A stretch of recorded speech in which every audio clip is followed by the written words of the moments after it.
e whātalo whātu le nei whaivaenga o le fiafi I le suafa maulunga o le tātou lia Iesu Keriso. Ia, maise le whaafonfonga o Samoa lo le nei fiafi. I le toi soina o le tātou pōkalame o le mana o le atua. E ona masani e Iesu 𝚜𝚑𝚙𝚎𝚘 o whapenana tuina tulalo le whaolonga o tātou pōkalame le sunga whaatonu. Ia maise le tātou TV, le Global Kingdom TV, pe ona moli atuai, le whiau o le talalelei. Whamalol soifua, whamalol whalau nei aso, whawhenoi atu I so se tāwha o le nei laulangi mau mai tātou whasalaunga le nei awhiawhi. Ia maise maota malawa, whamalol soifua, whamalol foi le sai foi nei aso, whiau ngā luenga. Ia makumaia, whiau sa iai, ia maise le alofo le li, I o whai manuia nei aso. Nā tōro whapena o nā iai I marolonga o nei awhiawhi, ia maise le whengai foi marolonga foi le nei po, ia lo iai le while mua o tātou wali e ale lo nānga le lei I lana tausinga le asu. Whātaro whātu, whapatoa lungo pāanga le tātou YouTube channel, I le tātou TV, ai maise le Facebook Live, ia whawhenoi atu, pāanga mawo mai masani, ia malo lava le fulau, malo le osai, malo le tatalo, whamanu ia tele le atua, I lo oto tatalo, ia maise foi lo oto manatua foi, o le tātou ala ata, ia maise sunga whaatonu, ma le tātou ainga whasoa, ia whapenana le atu le atua le nei awhiawhi. Ia whamanu ia tele le atua so ina tātou pokalame pe o nei ele nei awhiawhi, ono Iesu. Amene.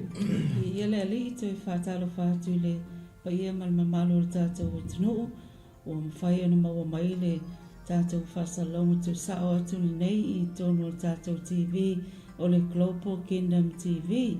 Ia I le swafa manmalo Iesu, ma te whaatalo whaatuai, I au nā le tua, mwhalitua, tino Keriso, o lau whainga luenga pa ia, a le tua 𝚟𝚒𝚍𝚘𝚒. Ia po whea lava, o se mea o maua mai ei whasalaunga o ma pāanga le tātou TV I le swafa malo Iesu, malo le soifua, langi soifua I autou sunga. Ia mai se foi o le nei awhiawhi le toi soina le nei, o le tātou pōkalame, luas fulmaleono, o le mana o le atua. Alo, la tātou amata le atua le nei awhiawhi le tātou stalo, lo mātou tamae o le langi, o le na walawina o tangata ina ia whaia lau whina ngalo, ai masa lau whaasino manga ina ia mātou fola, ma ia mātou whatau nuu lava, le wala awa lau whio ia mātou whaia nuu malava, ma so o mōli mau ma tau atu pe ona iai, na mātou au nanga lunga o penga ta whailangi le TV, wa whaava noaina le ngata ilea, ia o ministries ese lunga o penga ta whailangi pe o na mātou ngā rungo iai le nei polo mātou atua, whao ngā ina le nei awanoa, mātou te whaatonga lau whaamamianga ma le tala ina, whapenana iei lo wanga le lei le whaalongolongo lo atunu ma so se tasi o mawhai o na vea le nei ala ata ma pokalame tai tasi o TV, e whai ma paanga ma fiafianga, o lo o moli atuai se fisoswani ala la upu, ma whaamalo sia ai le loto, ma whapenana whaafeiloa e se mana o ngā whaamanuia, ila wa ona whaatonu e pōkalame, a maise whaatua mana whaialo, e whapefoi au auna lo lato tapu ai mai nei a fiafi. Au ngā ina le vai ma le whaatawa e si tia lo suafa, a mata ina le whaamunianga lau fio, ia iku mea umalongi, ingo Iesu ole wala awa tuai nei. Amene, amene.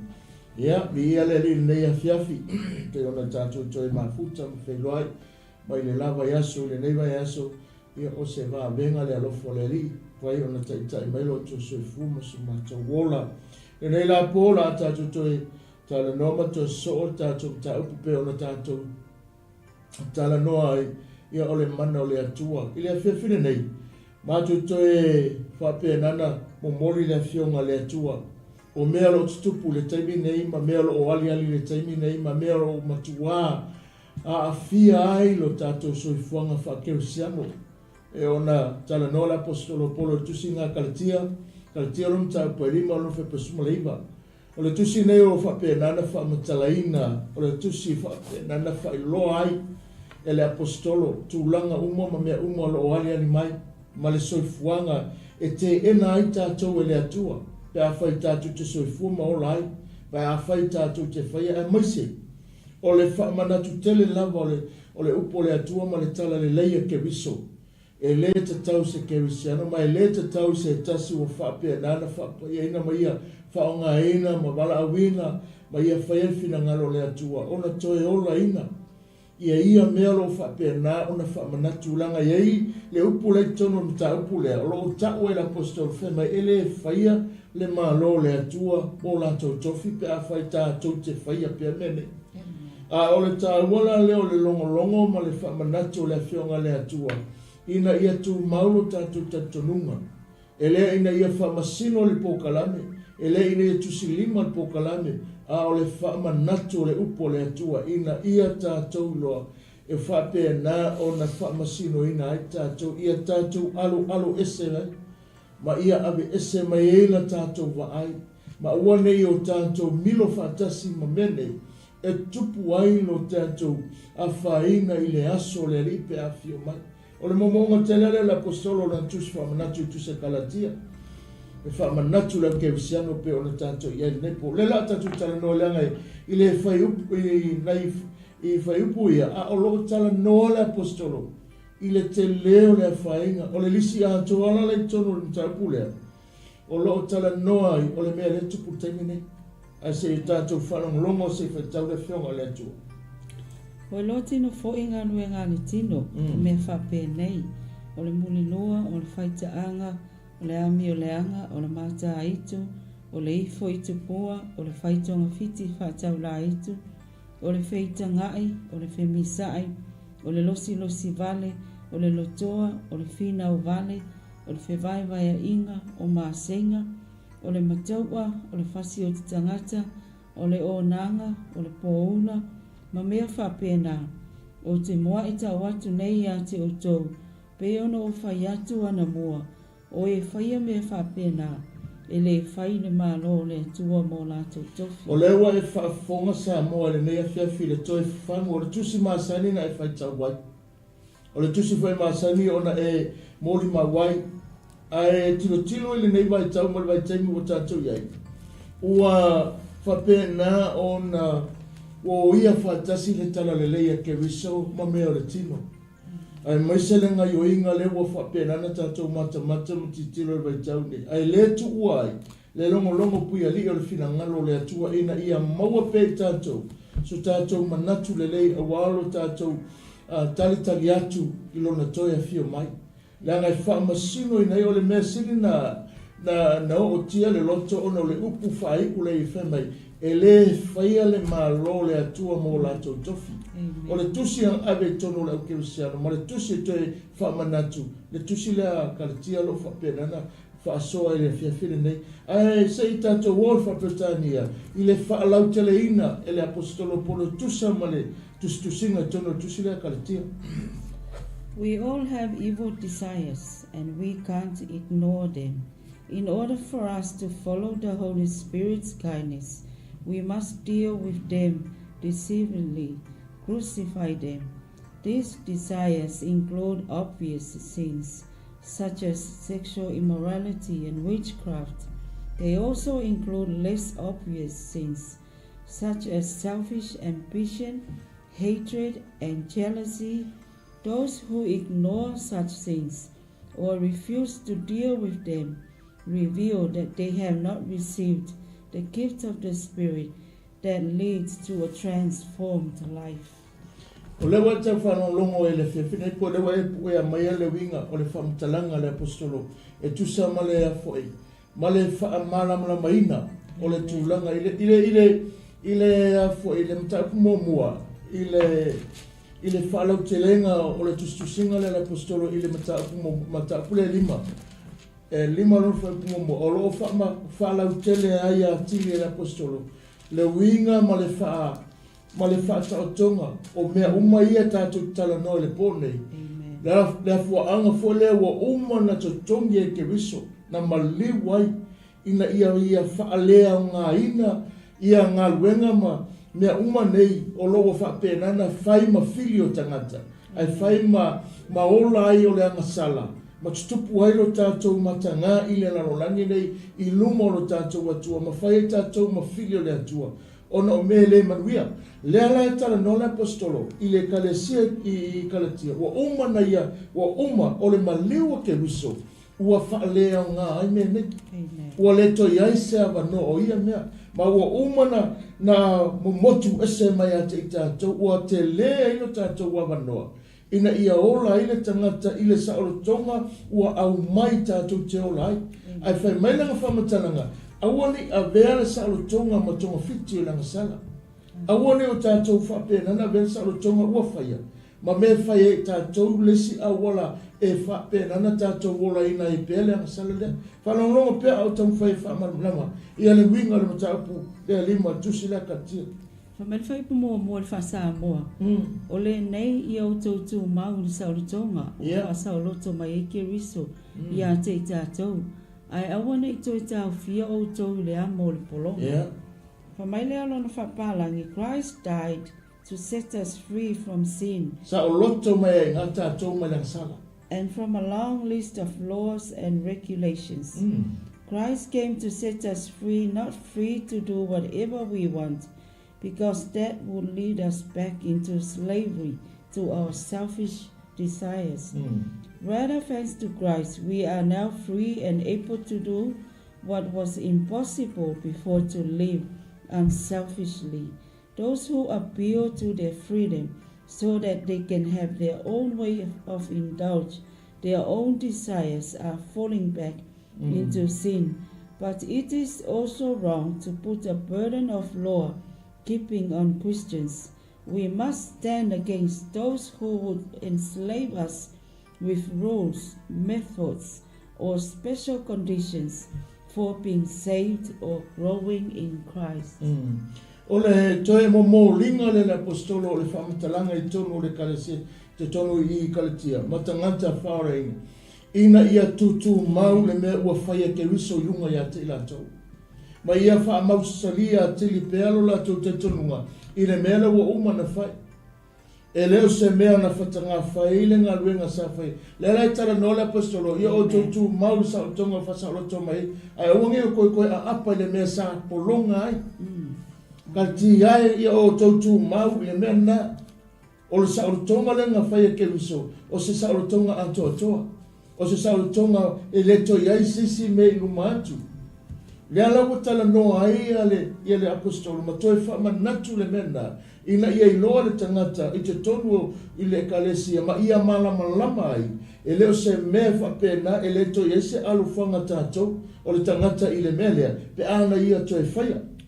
Le ala tala no le whai upule sumatas suiva o luatas, o loo whapena na toi lau mai e le apostolo, e se furu fitu le lea whaingo mei tonu i whai upuna, o loo whapena o na whamatala wiwio mai e le apostolo, ia winga ia te tau o na toe ola i te tonu o le tangata, ma ia toe tā pena i le tangata, le Kalatia i Kalatia ia o tau ola ina, le saolotonga ua whaia ke riso ia te o tau.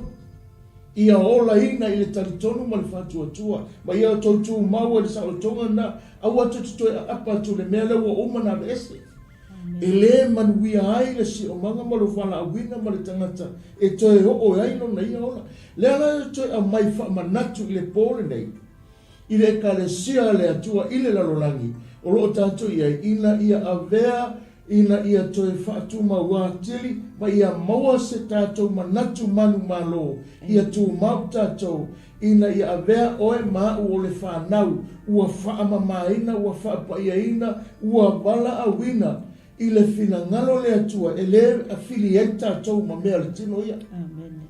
O le wala au, o le onga malosi ngā le apostolo na toi ave tonu i Kalatia, ia malama o la tu tangata, i le winga ma le whaamoe ma le o le whaolotanga ke viso ia, e le whaapenana whaaluruangia i mea o le tino nei. E le whalun, le rafanga ngā ringa tusi al apostolo, ma toi whaamanatu iai, awalawane e manatu te whaia me le mausa o wano e malo le atua. Le whala tātu te tala noi le pōle nei, e toi whaamanatu o le whiau na awe tono le Kalatia, o le whiau fo nā mo le tātou le nei, le o tātou iai le nei wai tau, e mo mori iai a te tātou, ina ia awane o tātou whatala le, e nei whanongo whapetania le tau wha malama maina, na whaasa o loto a tātou e ke wiso, o le whaasa o le tonga atoa e le to iaisa mea whaarua ina. Amen. A wana ua whaia tātou ina ia avea ole manu malo. Langa a tilo i le lisi le tusi i, o se lisi na onga ni mea na tutupu tono i tangata. Ae na whawhetai i le atua ina ua whio mai. Lona alo ina ia suia se ala, ma whata oto sana a fualelei, ina ia veta tau ma manu malo, ia veta tau ma ola, ia veta tau ma whamonianga i luma o fofonga o lo tātou atua, i le manuia ua tusia e whaamavau. Ma ia wha umatia ai ngā ruenga le fili, i le lalolangi le nei, ia awane i ai se tase wha mai mawina langa tala, al tuspa ia whamei o whapea lava, o nā lofa mai le atua i le lalolangi.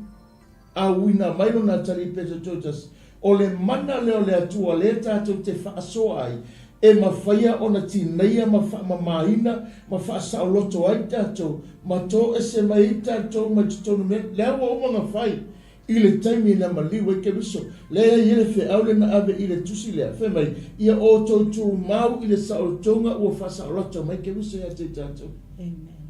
Ai o mai i le lisi lea, o loo toi whamanatu mai le apostolo, o mea petosilia, ai tilo fo ila le taimine nei, ma le tātou la asio le soifuanga le taimine, lea ua lea ia sisi mea le o toi whapenana toi lilo le lo, wa aliali mea umalama.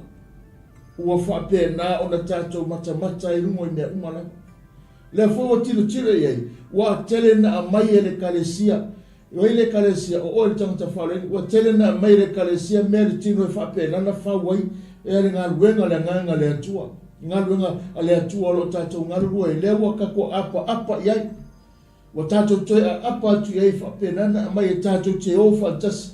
Ai whai male tala l'apostolo whapena na tātou tiro e o mea nei, na te ave e sea mai tātou, a manga iai al whamanato l'apostolo wha mai, na tala noa mea le atua na mua ele mea nei, le fo o mea le whenginga fo, o lo whamanatu lawa le mea longa winga, o se mea e onga, tele lona ngai mai, ma se mea e whapena na te le lona whainga, i le si o manga o le tangata whatuatua, pe aso i fua ma toi whaonga inga. Le fina ngalo fo langa o lo ye le fe au le fe fina le i toi fa fangu pea le mata apu mo le se fo ile toi fa manatu mai l'apostolo a fai na matua i onga le mai ngal fenga toi le temi fenga sanga inga le atua malona no ina ia maua se tangata manu malo i le la maftanga lea e mo o mia i le sili atu ina ua maliu ke wiso. Ina ua maliu ke wiso, e matua sili lava, le mea te tau o na tātou e nai lo le whaatinoinga, mai le whenga tuai. Wasa le aia se alofanga e whenga tuai, i le whenga fo, ina ua tātou iai, tātou tilo lo inga. Amen. E onga le mea lo tala noa iai le whenga. Amen. Na pōne nei, la tātou tala noa I ngā luenga le tino. Tonight we will talk about 70 works of the flesh. Yeah. Au tato iai le tusine e Kalatia. I le taimuanga o le whaipu momoa. O le tusi al tamalo Paulo na ave le Kalatia. Na whai lea whaapea le whaupo mai. I au tautu mau. I le saolotunga. Wa uto iai. Amen. Wa whaasa o loto mai eke riso ia te tātou.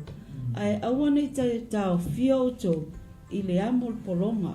Le pola le nei o la tātou tala noa I nisi nei o vaenga e se fulu ma le fitu. O mea o lo te tupu I yaso fai soo. Ma whaia ina I pea tātou e pe ona wha manatu wa ili tamalo Paulo I a Kalatia. Ina ia awa ne I malue ai lo tau whaatua I le atua. Ma ia sanga whaatua ma wina I tātou.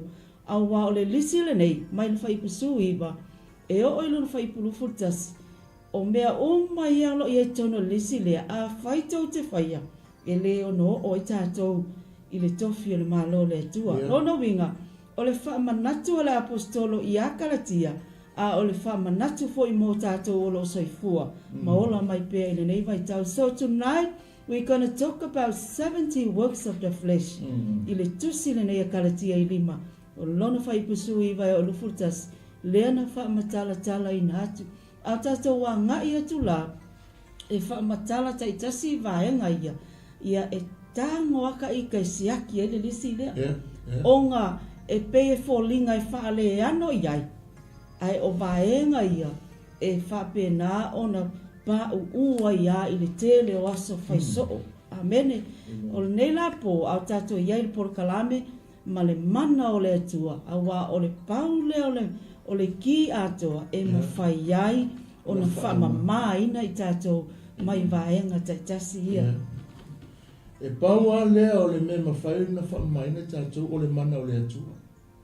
Au sisi a mea, e le mawhai e sisi o nei whamamaina o i. Awana i whaseina i tātou nise o aonga e whamai e le to iai se mea. Amen. E le to iai, awana i ngalu i ate oi. Au noa le mana o le atua na te toe whaia le mea sili lea mo i tātou. Na te toi whamamaina i tātou ma whamama ave e sea mai mea umai ina ua whamaularo le loto tangata. Amen. Na alu fe au le atua ina ua whapena i sei whea tu le atua whea eskia. Ia eskia o le maia le e te alua. Amen. Ai whai mai le tala e le iu mai le tua al profeta. Ai to atuli le tangata ma whamawalalo lu mo le atua. Ta ofia le atua le na waona whai mai ua oula ngona le whamaulalonga lea. O le ata le tau mumuri atu, o le ki a koa le mea le tala no le pole nei.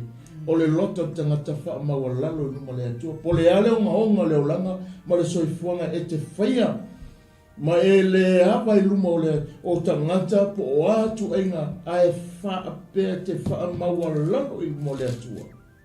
Whaapea nana whaafonga le li, ma whaamangalo mea u whaale tonua. Ai a whaapea whaamaha au tatou roto. Se o le aso e whaapea nana whaafua se ia. A o le neia fiafi, o mea ia la tatou whaasoa soa i pena tala noa pena whamanatu tina, se fulu fitu le leo whai. E le na pau na, a ua oto mai ni nei vaenga nei, se i o tātou mata iai, o mea o lo tutupu yaso whaiso. O le whamanatu fo e la apostolo tono le Kalatia le, a o le whangu fo i ngal wha awa tala lei le pole nei, i wōm pa anga e maisa tātou waenga whatu atua, e le leile watu pētu tātou i o taftafa, i a o e iai lau whiwhiringa malau a whatatau, a lo o iai le whamanatu o le upo le atua peo na iai. La ngā loe tau te tiro pena u whai atu. A te tiro i laulangi, ua whaapena na amata toinu numi whaatasi mea uma. A le tupu la tātou wola whaatua tua ma losu tātou wola whaleanganga. E ua na tātou affiliate whaatasi ma mea tino, a kere ilola wa iele a whai. Wa sau whaatasi wa ele ilola. A le tangata e whaapena na malama i le atua ma na bala au. Ma le whaatumuina o ia i le upu ma le anganga o le ali. E malama langa tala tusa roma whamai, e malama le leia le whalanganga i le tua le tino. Lala whainga lenga i tala tino i le nganga, langa e le ise mea lilo le tino le tau tala mai le nganga.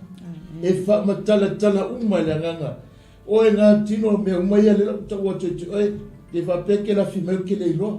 Lala whainga lenga le fia i le tino i ngā ruenga le tino i ngai oi mai o le nganga. E i tala i le ngā luenga le ala e whae lo, pe whoila nei a fiafi. Ai le o whaatata ua le pokalame mo oe.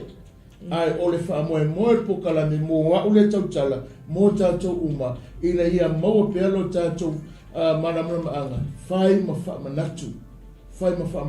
E oe tala tusara postonu tāpus fulu komunito. Whai mai, o wha matala i mea tutupu whai mai. Lea mei o tutupu e toi wha manatu a whaina leo o le nuu ono le mui. A whaina ngoko so koma o ngale amileanga, whai mai ua whaina i mea whamanatu ia te oe le so i fuma toi mai temi nei.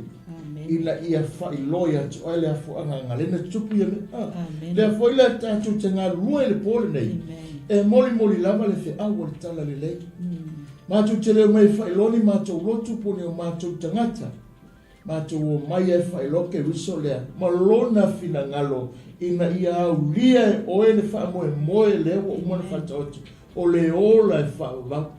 Le ola e whaavau. Amen. O lau tātou iai le amatanga o le tātou polokalami. Ai e mā li e fo i lea i le tala noa a fionga le atua. Ona ua lewa na ta oto ma ta atia i tono le fionga le atua. Vaenga ta itasi ia. Ai o le wha manatua ia le tala le lei. E ala ilang le fionga pa ia le atua. Ina ia taitaina pea i tātou i le saolotonga le na whai e ke riso. I lunga o le sātaro. Ma tātou manu mā loa i pea i vai nei. O le o langa o le tātou te tino. E kako ke le i o i le langa. Peitai, o le format ma le guideline o le tātou o langa i le tino le. I so se tangata whaatua. Ma so se tangata i alofa i le atua. Ma talia Yesu e whai mālei ma whaola. O lana a whiong pa ia. Lono winga. A tātou le sava vali la.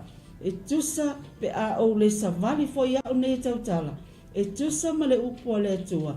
E le whai mo tātou le tokwhile. E le tau nuu tātou le whai ngā malanga i pea na whai atu. I le tele o teimi. O le tātou te iai. I le whai ngā malanga i toi foi. I toi foi fea. Le anga o le wha moe tu tasi nei. O le au kerisiano. I le tāpe nanga o tātou iai. I le lalo langi le nei le o si tātou no whanga tū mau. Tātou wha moe le whaatani mai. I le langi. Ke lo tātou ta maa. Mea lea. A tātou tala noa. O mea umanei. O lo i tu tonu o le whionga le atua. E le o se upo maa ua tu lo. Ai o le wha manatu. A le upo le atua. I le aso ma le aso. E le ngata mo maa ua. Ia au nisi fo yo au na le atua. O lo o tō waa mai. Au tō waa mai tonu. O tātou TV nei. O lungo le social media. I so se ministry. O lo o tātou whaalongo longo i pea. I le launga ina ma le whaso ina o le upo le atua. Tātou iai lai. Mea nei se fulu ma le fitu. These are the 70 works of the flesh. O lo whai mai ele tusi nei a Kalatia i 5. Tuina naunga le tino. Amen. Tātou tala noa le mea mua. O le upu lea o le muni lua. O le adultery. Au whai tau atu le. Le whaulau te lenga o le upu lea. Whamai. Adultery is unlawful sexual relations between men and women, single or married. Transfer adultery. Commit adultery. Mea o mala iana. Adultery is an unlawful sexual relationship between men and women, single or married. Pe a whai o le tātou te whaasoa le whiwhine. Pe ana whai atu. E le umamolia e se tangata. Ona o le mele le tupu le taimi nei. Amen. O le a fwoi. O lo tala noa i le mele o lo whatatau i le tangata e whailon to orua. Whailon to orua ai ese fwoi lesi. Ai ese le langaspera e whaile a whea. Ese le lona le tasi leva anga ta ua le tala no ele whiunga le atua. O loma tua tukutele leva anga. Nisi wa te amanatu te te olua. O le toi ngā luruen ngā luenga le atua. Awa ese le lorangi una mele. Ona o le winga lea le o lo whapenana whaia. A pena whaia atu wai le whamatalanga se taimi ualu. O le tala le apostolo Paulo whemai. Nei manatu le tangata. E maua se tofi. O a uma oe pe a whai tātou te whaia pēle mea nei. Pe a whai te le salamo mai ai. O lo tala noa ai le vaenga ngai le tusinga a mātai o mtapu e lima whai patoru rua. O le a whai. O le muri lua. O le tangata ua whai le to o lua. E ese mai ma le whamtalanga o le fornication. O le tangata fulele le se to rua e alu whasolo ato. Fia e whaiange, aluange. A le tangata ua whaile to rua. Ua uma na whai whiangai ngā male atua. O lo tala noa ai le me momoa lea. e tatau ia te oe ona e loa ma e malamlama. I le taimi le nei, o lo whapenana matua ta oto ele te Apollo le ba, ma ia na mkoa inga yoi e maua losi ngā wanoa. Amen. E maua losi ngā wangoa wholele te Apollo e whapena o na ia loa le leino loto, wa tō singa lo loto, wa whapena mea le ngare whata ua le mea lea o le se o le tangata e soa whaasoa e wale si lea whawitau, o le se o tangata e whaasoa i eilo whawitau, o le alu o le teine, o le alu whawhinge whaasoa lang whawitau i ngai o i le talabou, i le kama i se po orua.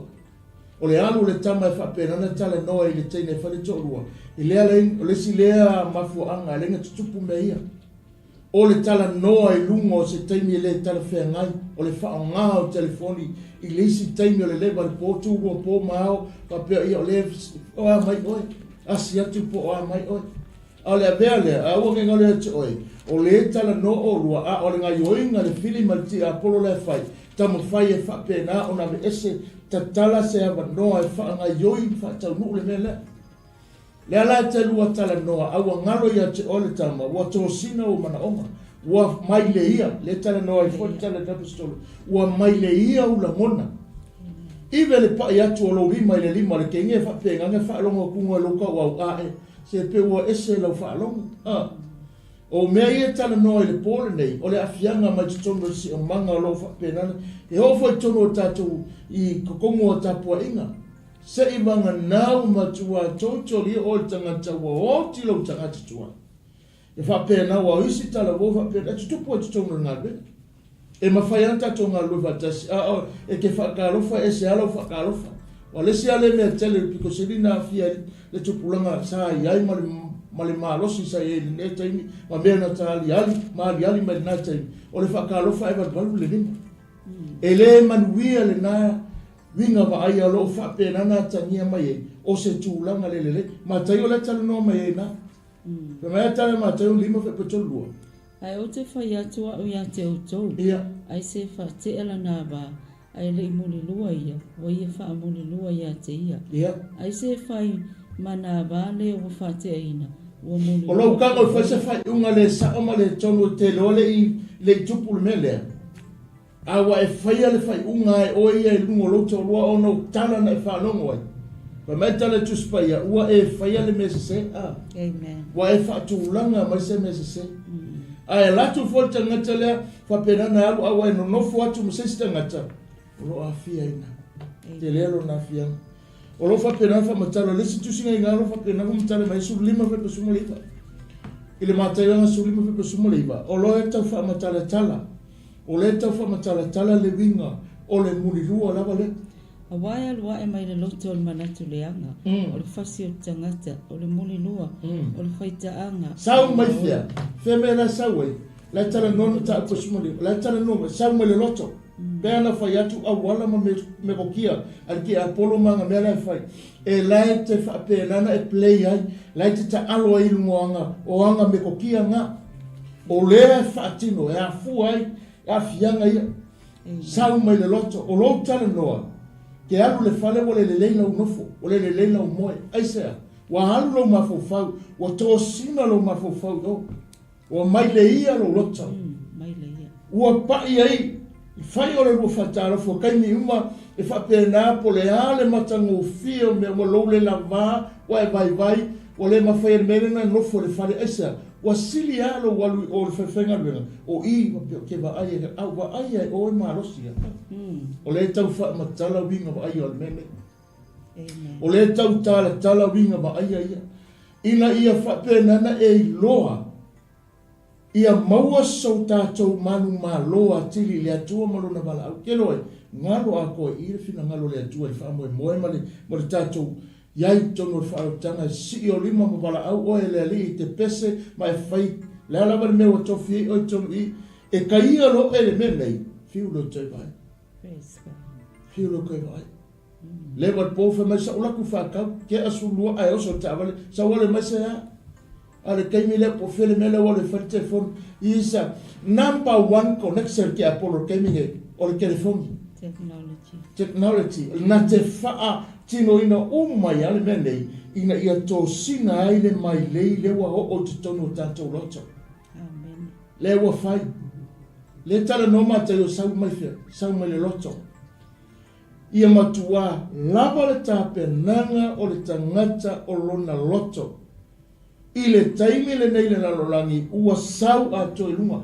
O le wha mautua tili le fina ngalo le atua. Ia lava tātou tāpenanga.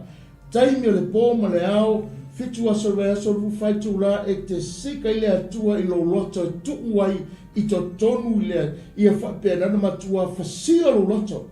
I le afionga le atua. Ina ia tinei ai mea leanga umaia ia avea oe avea mamanu malo ia te. Anga ele awane i ta alo sisi ki a polo manga mea lai fai. Amen. Awane o tatu ta alo. Lalwanga linga wha malo sera kostolo. Awane yese me mautu wate a polo tonu ia te tato.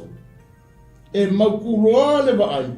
Kai ngangea o le ngai piko fua lo mata i ngā o kepa kua kau iai. E a whai nganga e ke arwa o. Ke e ar koe liliu kako koe liliu koe ngale tewi ngali. Ngai maa, a o le tewi le na kukua. E le sau o le tewi, a sau o le kengi. Le kua i. Ai sea, tō sina i le wa ai. A le tala noa inu ta au. Ina ia, ai masala tātou ia whai ainga. Tu loa. Whapēnana matua. Wa uma foi le tau tinonga mana ia e ke mai o ke kosoa la vai pe ke alu le wheelchair o ke kosoa pe o ti pe o le ape mai o te tau sila vai ato. Na nga mai ia si lo makupo si ko inga wa maka nga kaulele wa ai ia. O ke pisi o ke ova o ke alu fea o ke alu in haleluya. A ia e loa awane i mai le ia o e iou la mona. Amen. Yeah? When we talk about works of the flesh, we talk about Satan's work. So se mea e tau te tala noa i ngā luenga le tino. Tau ke tala noa o ngā luenga o tangata le iei kua mene o ti Apollo. A wafo i le manao, e le mangao ki Apollo, te ako ke o i le manuia o le tua. Ai whai mai le tala tu spa ia. Tu sina e peru, ia pa ia o tō wai pa ia le na wala a wina o tō. O lona winga. So se mea lava e whai le tino, whatever we do in life, it's not in line with the word of God. Lona winga, i leo se mea mai le tua le na. Ai ua tātou tala noa i le ne afi. E toi wha manatu langa, in reality it's happened. Happen in Samoa, happen in New Zealand, o le matua ali le mele nei. I le lalolangi ato, especially Christians. Te le whape whai atu se tala e whai ane.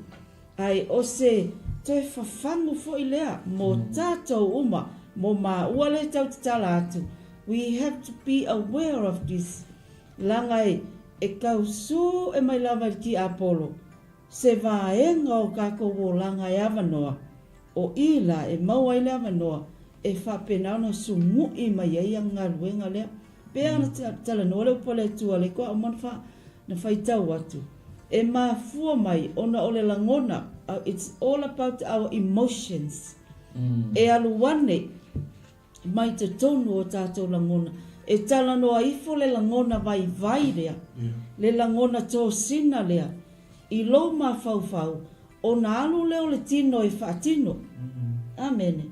O na savali lea ma agree i ailo loto. O le a alu e whaatino. Awai le tua. Sakami. Le li o le lalolangi. O tātou tala noa. Ona o le tupu. Even in the body of Christ, it is happen. O lo tupu ai paenga taitasi nei. Ai e tatau ai. Ona tātou nofo tā pena, ma nofo sauni, ma nofo mataala, we have to stand firm. Pero le tāla al whai mua. Ia tātou tū mau, i le saolo tonga, o wha saolo to ina mai e tātou, ai aue le amor polonga. Whamari tāla tu spa ia, o le whai le anga sala, o le amo ia polonga. Amen. O lona winga, once we commit the sin, adultery, whatever, fornication, o le alama, e amo al polonga ia sa uma. Ai na sau ia su e whasau loto. ma whaasa o loto a tili e tātou. O lona maliu, na e sa o loto ma usa o loto ai. O tā ua le na, o le whamanatu pea, ina nei whapea. Tala noa so o i nei mea tulo. Tala noa so i le muli lua, tala noa so. While it is happen, in reality it is happen. O lo o tupu lava. Even the body of Christ, it is happen. Le tino ke risa te loa e wheo lolo le luang e tangata la langi tangata e te tonu le tino ke risa o le taimile nei. Lana foi, o lai loa le ki Apollo le maa losi o le tangata lea. Ka mawhai me lam. But when we know someone o tupu ai, awa kako ke ula, awa tātou te tusilima pe ula. Tātou te talo mo le nā tangata. Alofangia i le atua. And this is the only key. Amen. Sau I tu le vai. Whaamau lalo I le atua. You have the chance, I have the chance. We all have the chance. We have to go back to the Lord in true repentance. Amen. Le tu o le mātau matau po lima ve porufu fitu alufu valu. O lo fa matala Yesu le me pito sili le nta le ka kikiro pe. O le fati nonga la wan mele e mana o ina ia te leso mana mama. O lo tu fau o lo tino mala wa ai ma me uma. O ingale e mai e le te apolo le wano e mai le ia e tato. Ai a whai ona e whainga luenga ina lo tangata ia a vea o le tangata manu malo o ina tato te poloka inga luenga ne. Ma te o ngai lima lo fituro.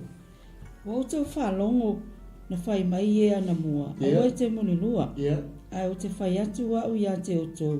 Ai se vai atu na whawhine ina ia mana o iai. Wa umona muni lua mai ana. E manino ala whionga le atua. Pe kele I pa iei awa ewa ai ua whaatino le loto. O le whaatino ina po le whaamatalanga Yesu. O le whaalata ina mai. O le tō sina leo le tangata. I le loto tu ina nau le na. O le wa ai atu o lo wa ai atu. Le sile me matua te tau ona pa ia lau wa ai. O lau wa ai mea uma lawa le si o manga le lalolangi le nei. O le mea te ali ai e le eise mea tasi o le si o manga le o toi le lei. O lau walu o mea le tumutumu o tangata e tutupu o iawa la muna. Ai ua wha manatu mai. O awala ia mawhai o na abea ai o e matosina mai o ina o e tutupu e whawhitau lima mea nei. O na ua o lawa ai, o lesi lea mea. O lawa ai. O lawa ai, so o e maro tom whai e mausa wanoa te pai ai. Se ia o lawa. Ina matua e langai. E maa losi o feelings ka nye tupu mai e mea nei. Pe a whai e le I oti le tangata tuwai lea. Ai a whai e oti le tangata tuwai. E uma tu ainga ngai oinga. E le aise me aise. Ua whanau. Ua matua whanau fo wina lo tangata. Ua vea oe matangata fo ya ke wiso. O le ale to inga whainga, o le ato inga sau o lawa ai, e le o toia fian, le o toia afia lo lato. Te ro oe le mwhainga ngalo e tau te le ta ua le ngoa le uso ne. O le tangata le ava, o le tangata I nāma tau tia le mea ta o le pia. O au ia matua I o te le ofo au te matua I o whawhetai I le atua ai lava o le mea nei. Mea moni apo le mea sao ane mo le tangata ua oti le tangata tuai. E wha o le tangata o ranga woma mai le ava. E pe le ia te le lotu atu nisi me tuatu le ava o le kangaka le ava te loe. Ina ua maua le tangata le ke wiso te wa a e kangi aso oma le upo le atua. O lona loto atoa, o lana tau ti nonga fole na. Mato whaasoa fwe anafi, ma le uso o se wha marianga I le loto le nei au auna. I lona loto taritonu I le atua. Ua ia whai a le tangata lana na woma mai le au. Ai ina ua maua le tangata le ke wiso. E tala noa I loi mata. Lala winga le military. Matua I ola ale le ke wiso le tatu te whaasoa ai. I le wheliwa ina le olanga, ma le whesuia ina, a mato atu e whaasoa I le ainga nei, ma muli mau le ainga nei, ma mato tala noa I le alofo ke riso, ma whasenga luenga le ainga, e le ma whaianga o marikaka le lunga le ngofo le apa.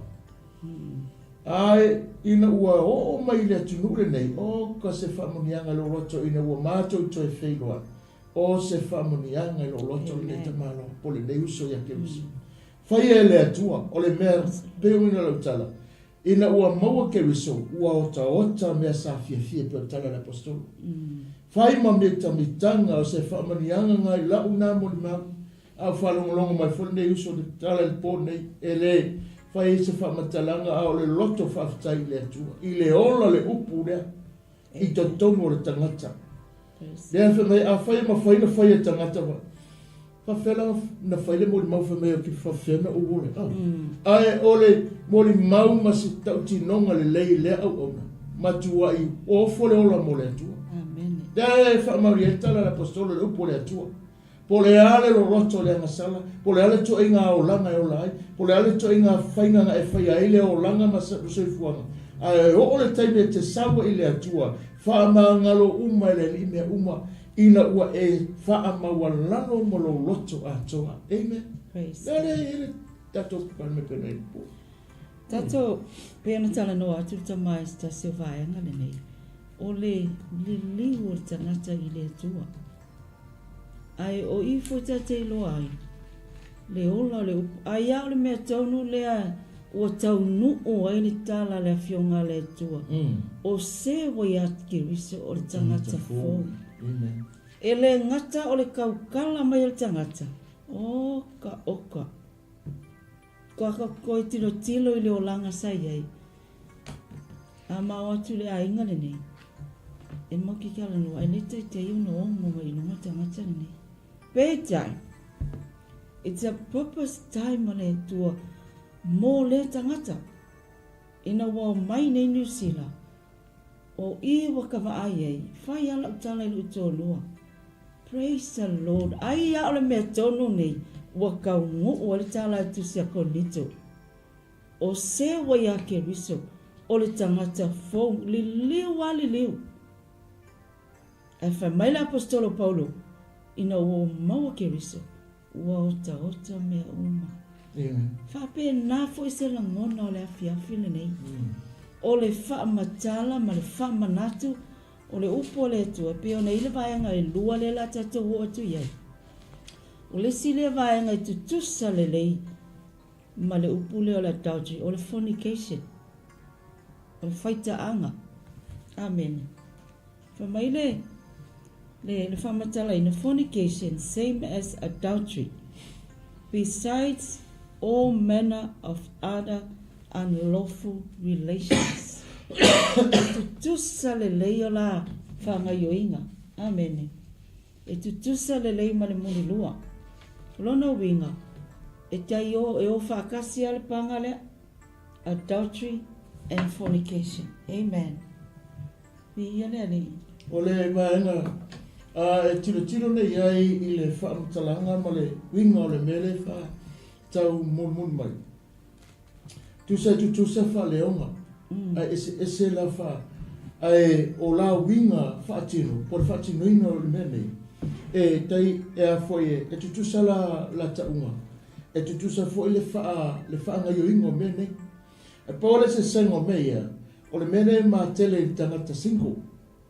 Tangata fole le wo fa pena ona le longa se mea le festo lua ka mo fe me la mo yangi o e se fe la mo yangi o fe me la fe o ro fa matala ile mele ta o le fornication e alu solo e le mau se me ta se e fa pena na alu solo ta si le nga sala tu tele tu la matala wo o mai fonga le ma rosi wo o le taimi te tauna a wale ai se me le wo te o se wa toi ita ia e mo fore o ma toi fa ngale pu self curse wa no fo ma toi fa leanga oi because no wa ele ala wina po wa ele mata ala lo temi tala tala wa fa lo ma nepo ia ma kwa kere se taime ke ai fa e ke ai oi e ke fa tanga langa o lo fa tu wa no ina o e faine mene e le o e le o le maroso te apolo lo driving le talabo le me no te fa mata mo fie se o ia la taimi e fa pena na bela ai oi I tu pulanga e fa pena na o mafuta umane le sa le pe umane po fie se fulu ia tama ita ina e mo ia pe fie se fulu fo tama na e wa La le vingo le tala le fai. Ele manuia I lumo le atua le vaena. Le fa mai tala tus pa e tausia lau tau pause o le aso e fa manuia mai le atua. Ala le taimine. Ua matua whainga tā lawanga kia le mea nei. Aise, ono le malosi o whaato singa ese mamea saurungo TV, saurungo telefoni. E kā marol pesa e folele, I love baby. E oso marol kamanga, malawanga e ka mai, o ai nisi e toi sili. A o ai foi sisi e toi kao fiala ngona I le taimine. E pa o marol musika ka mawe me malaka, wale ke wa I le lue la tau I lo lue o ai, whamero pepe lo pisiko I masu mo e whae ke alu I nei. O ngei e whai ere mātou wherosipi mana ia uo ia. E umangea, e esa le mea lei, o le kea inga lo tangata le tala noa e pōne tala wau. Even fo ia te oe lewa e whaperana e whao ngā oe tona ngā luenga le atua le te pesa le worship team, po o le te, le ale mele o wala oe le ke sinko. O I e te awhia te le fornication. Amen. O le mau, le lei o lau whiwhiringa se me tasi. E te whaia lore mele e lora ia, lewa e anga I atu lalo leisi la asanga piko sine ngong o leo langa, o le anga I atu se ori pe a tupu mele a e lei liu oe I le ola e whau. Manei le upua le Kalatia Katoliko te manatua, o le whaatamali I anga. Whaatamali O le tamaitai Samoa, o le tamali I anga o le tamaitai Samoa. E pui pui, e leo leo, se ia o I le aso, e ofo ina atu wai le tamali I anga lea I le o le ala wha ipo ipo. Amen. Yeah. Pe e sele mana I le tūma le anga tātou atunu I aso ia. Nga ka waai ai o kalaititi. I le mea lea e sea o ka whaalongo. I se kenge po se tamaikiki singo. E whai lea mio le so o ngā alu. E alu aku le tenio lea a inga alu aku. Wa foi o ngai mamalu tu la fono. Malesi mea na ka waai ai I mai taimine. Ole vā tāpuia I te tono le ainga. Tua ngane le tua whiwhine, tua ngane o le mea... I lea pui pui ngai mena. O le mea uli le mata o le tua ngane o le tua whiwhine. E ave I eila na wha, po o le osoa I whafo. E le taitai alu ko kasi le teina. Peo ia na aso ele ni vai ni pai patulo e tasi le vai ta elo le nu e o ia ele tu faua e o ma ke ngeki le vai peo le fai tanga me e o lava matama ese le manga ia o le taimi ona e ia le fa moe le o le sava nga sava vale ai ka ko matua ia so ia e tu sa male upo le tua na lato malama sa makua I pefefe sa makua I matata o itanga I le tua I le nava I taimi nga ka ola mai lai tono le mato foi no nga ka va ai ne me le I le taimi la fai le fa poi ponga tulo I le taimi ko ave I le teine e se o ka va alongo se ka mai kiki o sala fa pe o walu so le tō whangange I aluange I le tinkiki aluange. Vai kai me lale ngei. Ua le ko I ai se alufanga. Ona o le ua tātou ele laulangi ua tuputele la milena. Amen. O ia foi whaavae sa whata oto tātou tua ai lea vai tau ma lea vai tai. Ai e o ia whaavae ai le ma whainga tau fia le longo pui ali o le whina ngalo le tua ele na upu. O I o lo mau pele to vai mau vai mau le tangata fa olaina pele fa olaina pe fa tua pele fa tua o lo ia I le upo le tua le fa sino manga o mea malanga e fa pe nana to e la nga ai ma to e fa manatu pe le upo le tua e te me ngalo I fa vai na fa ta oto tua a o le upo le tua ele ngalo ele se te me ngalo ai na ngale upu fa me wo umana fa mau fa longa ina e longo pui ali tupulanga tolu marfa se ia fa I loa pe ala fina ngalo le tua na mana o le tua tusi le ala bala le umi matulanga pe na pe na tau tala tinga e monia sa yai ia tulanga o le ava fa ta sa yai ala mero ye matoa o ia le vata ia le vai na le ai ele ma fai na tuua o te tonu foi le la tumu fa pui telo o ta ma la to fa na una wa o ia tu langa o ia ta mai ai wa ali tele mai le a mio le anga le ai e le mafai o le ta uola le fionga le tu ola na tu i malanga tau longo na ina ia mau pele to vai ia ta oto lava le fa vai mau le lo fa tu tuanga mo lo tu mau le pa uola su fa inga ma pusanga le mai ale tu se i le fenga tuai mai le ke nese e soto le kito toto no me mo tua tu si le tua tu la fono nei ia mau pe se o ina o mai le fenga fo e le ia vesela le lava o mai te mine le fo la tatu tu tala no te fa na tu l'apostolo Paulo au nei o tato wola ina o e le pulanga tal vo le fa se to ropo se ainga a e lolo fa mai tala l'apostolo a e lolo fa pena na fa lo au nei tu fa aloa au te fa aloa te Apollo nga yoi pele mene la nga ya fa ina ile si o manga le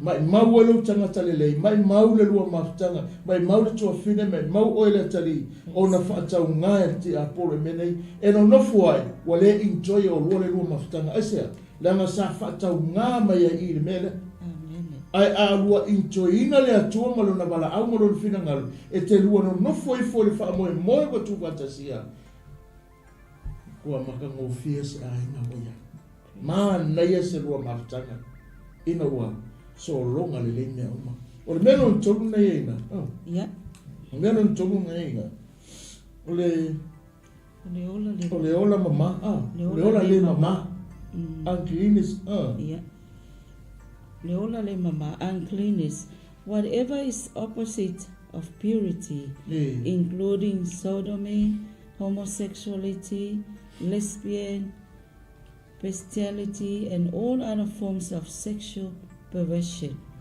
Leola le mama, yang ngasawa ingai lalo le niso se mea lava ele fa'afea ngai ma le mama. Fo se mea fo e fa'atino ele mama. Ele mama. Ia. O lana ia ina lo inga ia la vea mai ma le lesbian. Ina ngo inga ia ma le kei. Ia ma le kei. Tato wola le lisi ngai fa matala inga ele. Tato umo mo matalo lo tolu fa kurufu fitu. Tato wola titiro le lisi tele le lisi ngai sa wenga. Awa te ital po kalame. Ai pula oilo le fie ya mau. Ai e fa pena na tau fi mau. O le tau mori atu. Falong longo le mele tan lo. Ole mai ole memele ole ola ele mama. Ia. Pei polo fitu. O ita lo fa ya te o si upu ma farisaio. Ia. Tanga te pepelo a wai tu se o to matunga mau. O fa sina ina. O lo mata mo fie fafo. Au tu tono o tu mo ivi o tanga te o ti. Mea le anga uma. E se ale mea tau tala mai fafo. E se ale mea lai o lai tu tono. E se ale me fai mai fafo manga e o mea umata no me fafo. Aku kong. O e se mama wa e tala noa mai fafo mo to e mana ia ni usila lau tala noa. Aku kong o la fafo mai peka ngia le loto. E leo o iai fa mai tala tuspa ia e le mama le loto le fai e se mea. O se mea lo e fai tau whaatata pole le na o se mea ua na o se whaatinona. A o le loto lea tala noa e le mama o se o langa le manuia. O se o langa e whapena o na te ena na e le fia ai. E te le fia i le mea lea. Na na sau whaaforinga tai whapena na whaaforinga o se mea ma lai te fia. A o le loto le o iai le mea lai whai tau mauma. Amen. E le o mama le mea lai whai anga iai. Mero matala l'apostolo Paulo, la tala noa ngale silisi o vinga o mea umane. Ia la tau whaatata mai mea umane ala i le tūlanga o le mama. I le Roma mataku momoro fai po Tasi.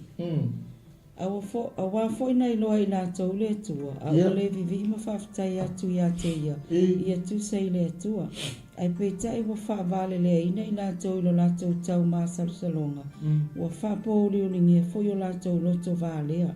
Wa vālea i nā tau. A whaafia popoto i nā tau. Wa la tau fisuia i fo i le mamalu o le atua soifua. Pea lava ma le whaatangata o le tino o le tangata i vale. Mamanu whelelei, mamanu vai whaa. Ma mea whetolofi. O le foina tu i nā tuai i nā tau e le atua i le ami o le anga. Nge tu ina nau o lātou loto. Lātou te whaaleanga. Pea whaaleanga na i o lātou lava tino. O i lātou ia o ofisu ia i le upomoni i le atua. Ma le upo pepelo. Wa lātou mātatau fōi ma au na i mea na whaia. A watu ua o ia na na whaia. O ia o levi ia e whaavavau. O le mea lena tu ina mai ei lātou e le atua. I mana o e maasia si ai. A wao lātou whawhine fōi. O lātou fisu ia i le tu e te tau ma le tu e le te tau. E whapea fōi tane. O tu ua i lātou le tu e te tau i le whawhine. Ina ua mō i lo lātou whiwha mana o ai. Tane e o whiwha ia i lātou i mea maasia si ai. Ua tau i a fōi lātou i o lātou lava tino. E tusa ma lo lātou sise. Ua lātou le loto fōi e tā ufi na ma tā upu i le atua. O le watu i nātua i lātou e le atua i le loto le anga. Lātou te whai e mea e le tusa. O lo tumu i lātou i a mio le anga o malava. O le whaitaanga. O le a mio ula vale. O le manu. O le loto le anga. O lo tumu sai i le mataua. Kumu sai. Ai whalongo mai le lisi le tau lau atu le nei a fiafi. O le tala noa i mea le anga lai tutonu. Pea ona whai mai tala ale mareko e fitu lua tasi ma lua. E sau mai tutonu o tangata manatu le anga. A le tala noa e le mtaupule atu se Romolo whapenana te whamanatu la Apostolo Paulo tono le Kalatia. I Roma le o langa le anga. Ma le o mea winga le anga ese ia le tau whamanatu le pōle nei. E ono a fia ai tātou tūlanga o le si o manga le nei. E le tatau ai ona tātou wola ina ia to e ngā mea unga. Le te vai whalongolongo mai le ti e lau tai tasi atu. E le awhionga le atua mea nei. O mea le tatau ona whaia. O mea le tatau ona tātou wo o iai. Iwe le a tātou lau keu siano. O le tātou o lango mea le tatau ona tātou lango ina. Le tatau na tātou o sa pōna mea te iloa le se mea talawhia ngai i le fina ngalo lo watua. E tatau ona tātou whapenana tilo ma tātou baba ai e. Amen. Pai te tainga lau tala, a o ngā nisi o lai eira whaanga po nisi o lau aingala ai ke laku mawe e paki i le mene. Ma e whapenana e nofo e titonu le mene. O le ata le tau whamatala atu. Ia mama le mea te tau ona whai mai titonu ina ia vi ia le atua le tātou te. Awane o tātou inwawa e fo titonu mea le whai. Amen. Wa le titonu uma i e o ai le tātou tala noanga e wha soa i le pōle ne. O lo inwawa e titonu i.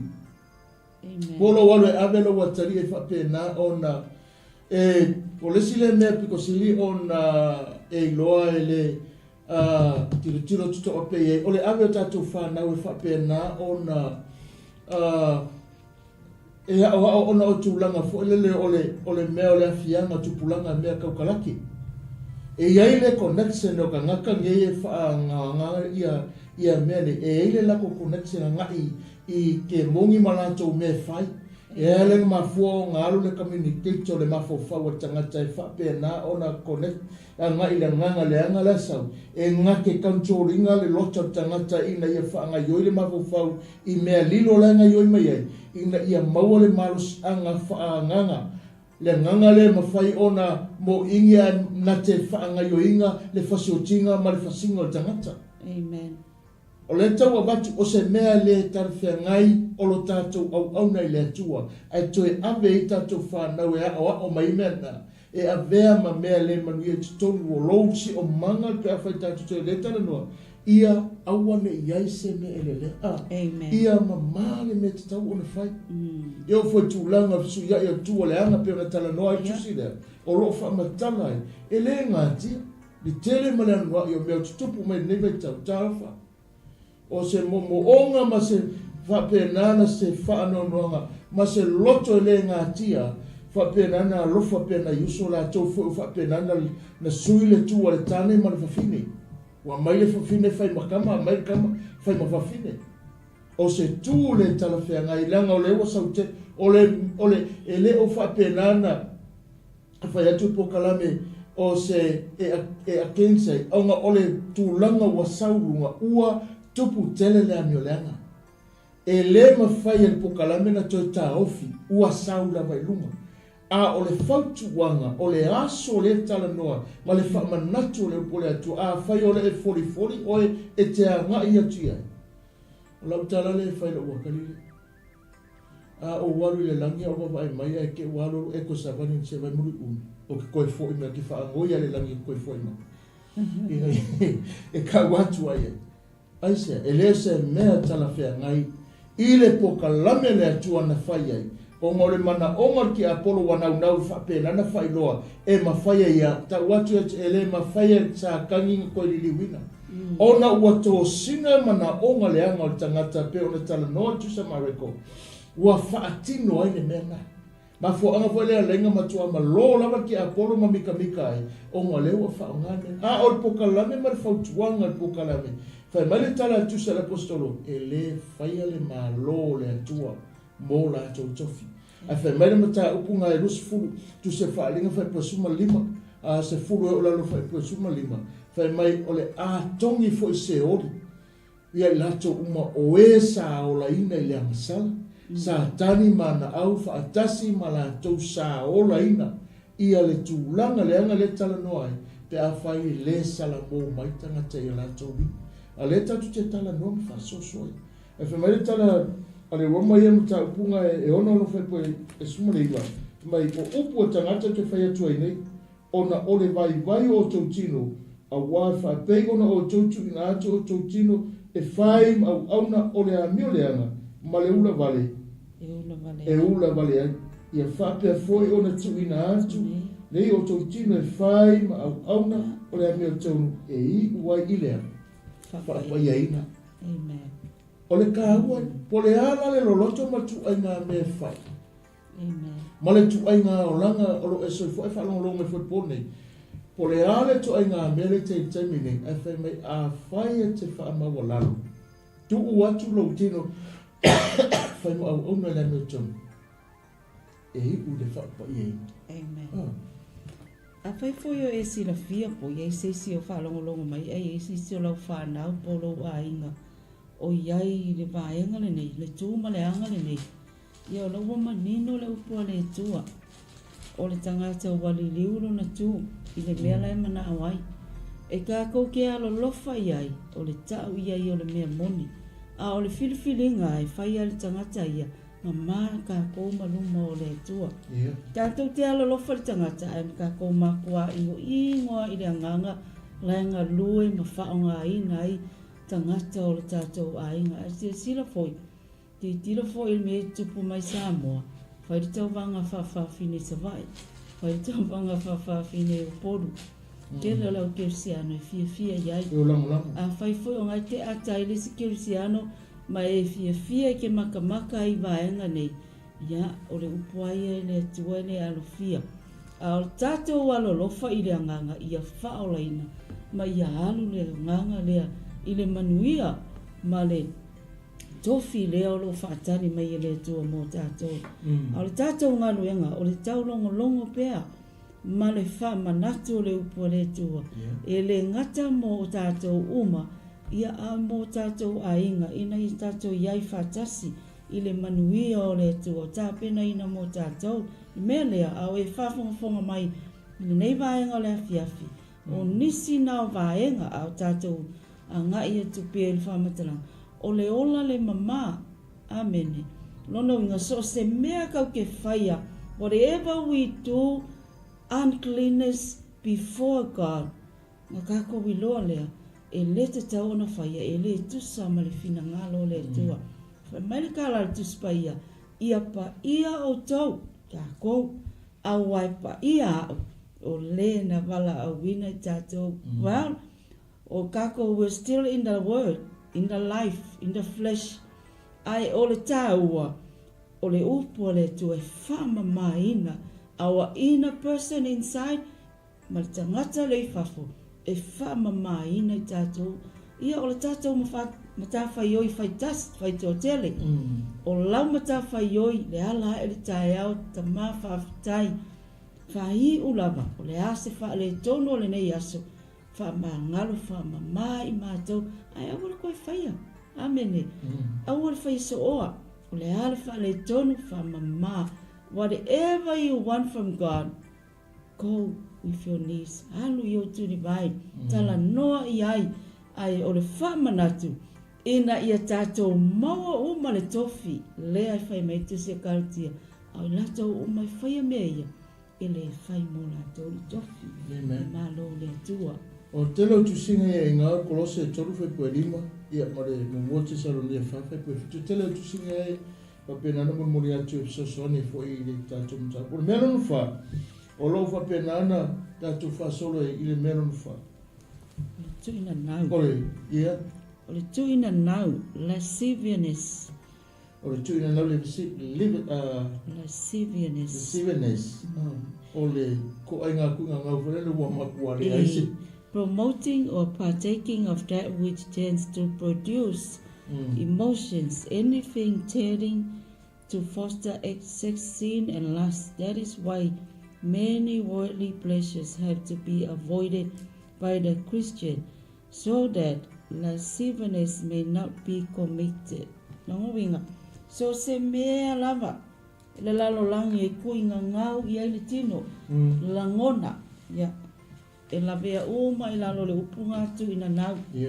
So se mea tu ina nau i aile tino, e le in line ma le afionga le tua, ma le fina ngalo le tua, e ai ofa kasi ma mea le tino, i ana tato i lolea, e le fina ngalo i le tua. Amene. Wa ia ngata ia i aso o mawai, o le olanga nei, o na whai ei o e i la tau, o le manao, o le whapaupau, sa wali ei, whaamatai tuma, tuina nau, ma le inu tele le waina, ma pōula, ia mai ngā awa, ma ifo tupua, e sori ei le tu la fono, o le mea lea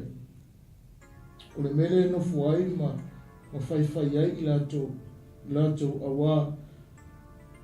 awa tau te le tau whetuli ma i lato i lea lava ula wale sili lato te tala atu le tala i lea ua sa ngia e wha masino i le ola ma e uoti o le mea lea ua fola atu ai le tala le i e uoti ina ia wha asalaina i lato i le tino i lale tangata ai ola ai le nganga i le ola i le atua, i lale atua, i le mope telum ta koe whawha koe tolunga ngā sau ai o le si nā mea o lo whape nāne tuku tele teimi nei o le ua tele koe ngā me whalele o le ilunga se mea whana nau e o roto wai mana o le mea leo, wai mana o le mea leo, wai mana o le mea leo mana o atu o, mana o anei o, mana o ifo o. O lau poka lame o le tusa ma le mele ngalo le tua mana whaafonga le ri. O le eia se me tasi. O le lalo langi o wa aia tu le me wa mana o te whaapea. Ua iai le mea na ua le mawhai o na tau fia lo mana. O le whaamalia ina. O le whaamalia ina. Whanonga ni kana a petemu. O le toi whamanatu le apostolo, o mea sa tātou whaia i le taimi tātou te le i iai le alofa tū nopa tātou le i te tono le mania o le atua leo tātou iai. E fua uma mea uma tātou te whaamoe mai pe a tusa ma le fina ngalo le atua. O i sa le ise wa pune lo wana mea sa mana o ai. Na o ai le malosi o lo loto ina ia penana whai lo malosi na whaatino ana mea uma.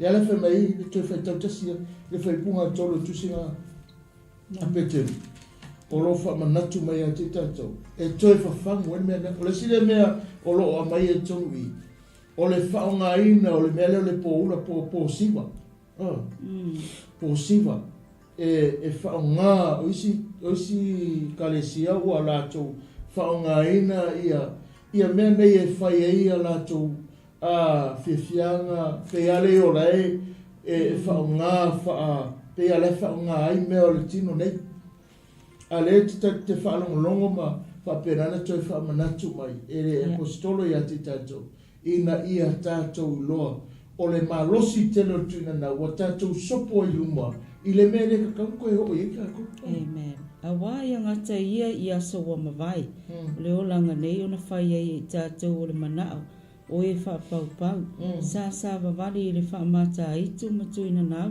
ma le inu te le waina, ma pōula, ma inu ngā awa, ma le ifo I tupua, e soli e tu la fono. Soli e tu la fono. Amen. Fai ngā awa, fai lava. Amen. O fai fo ia, fai ngā siwa, fai pōula whapena o na whaatino ai, I se tūlanga peona wunala o tala, o isi taimi o tātou nau tele ina ia I le me I kako mga ongale, o kako whaatino ai lesi le me le tarawhianga. Amen. Wa tātou whao ngā ai nisi whainga sa tātou whaia I aso ia, e amai e tono I whao ngā ai le whina ngaro le atu ai le mena. O whapenana tātou tiro, o mai mamea le tino nā tauia whaia I whai pēsenga, o whai whapena o na siwa, a le tara no le fionga le atua. O lo toi whamanatu leo le fionga le atua, I le mea te tau o na tātou soifua maulai, e le te tau o na tātou whaatinoa neina. Amen. Pe aka ko kua matilo le mea tau nei ai, I le o langa ma le si o manga sa tātou whaia ai. Ina wawawai e se mai tātou, mai mea uma sa tātou na whana nau iai. O le kako uo le piko, o le kako uo whai le loto, o le kako uo whai pōngesi, o le kako uo whapea ngā le soso, whapea ngā whai I o aso e ngā tupe mea umanga. Mea uma ia le tara noa. Lulu o lava mea. O le whamanatu le vaenga nei, ina ia ngata ia le mea sa tātou ia. A ia tātou o mai, o lava matutoi whaasoa mai lo tātou wali e sosoani, a wala wa mai e ngai e whaatino ai, o mea kako ke whai. Amen. O mea ka ke whai. E whai ele ngā ruenga ma tātou whaatau nuu e po kalame ua mai le atua e te tātou. Ina ia whaatino ai mea uma. Amen. Amen. Nisi o keu siano tawa o kune lainga loto. Whapea nganga o malako pepa ia. A wā kunga I o mai kama.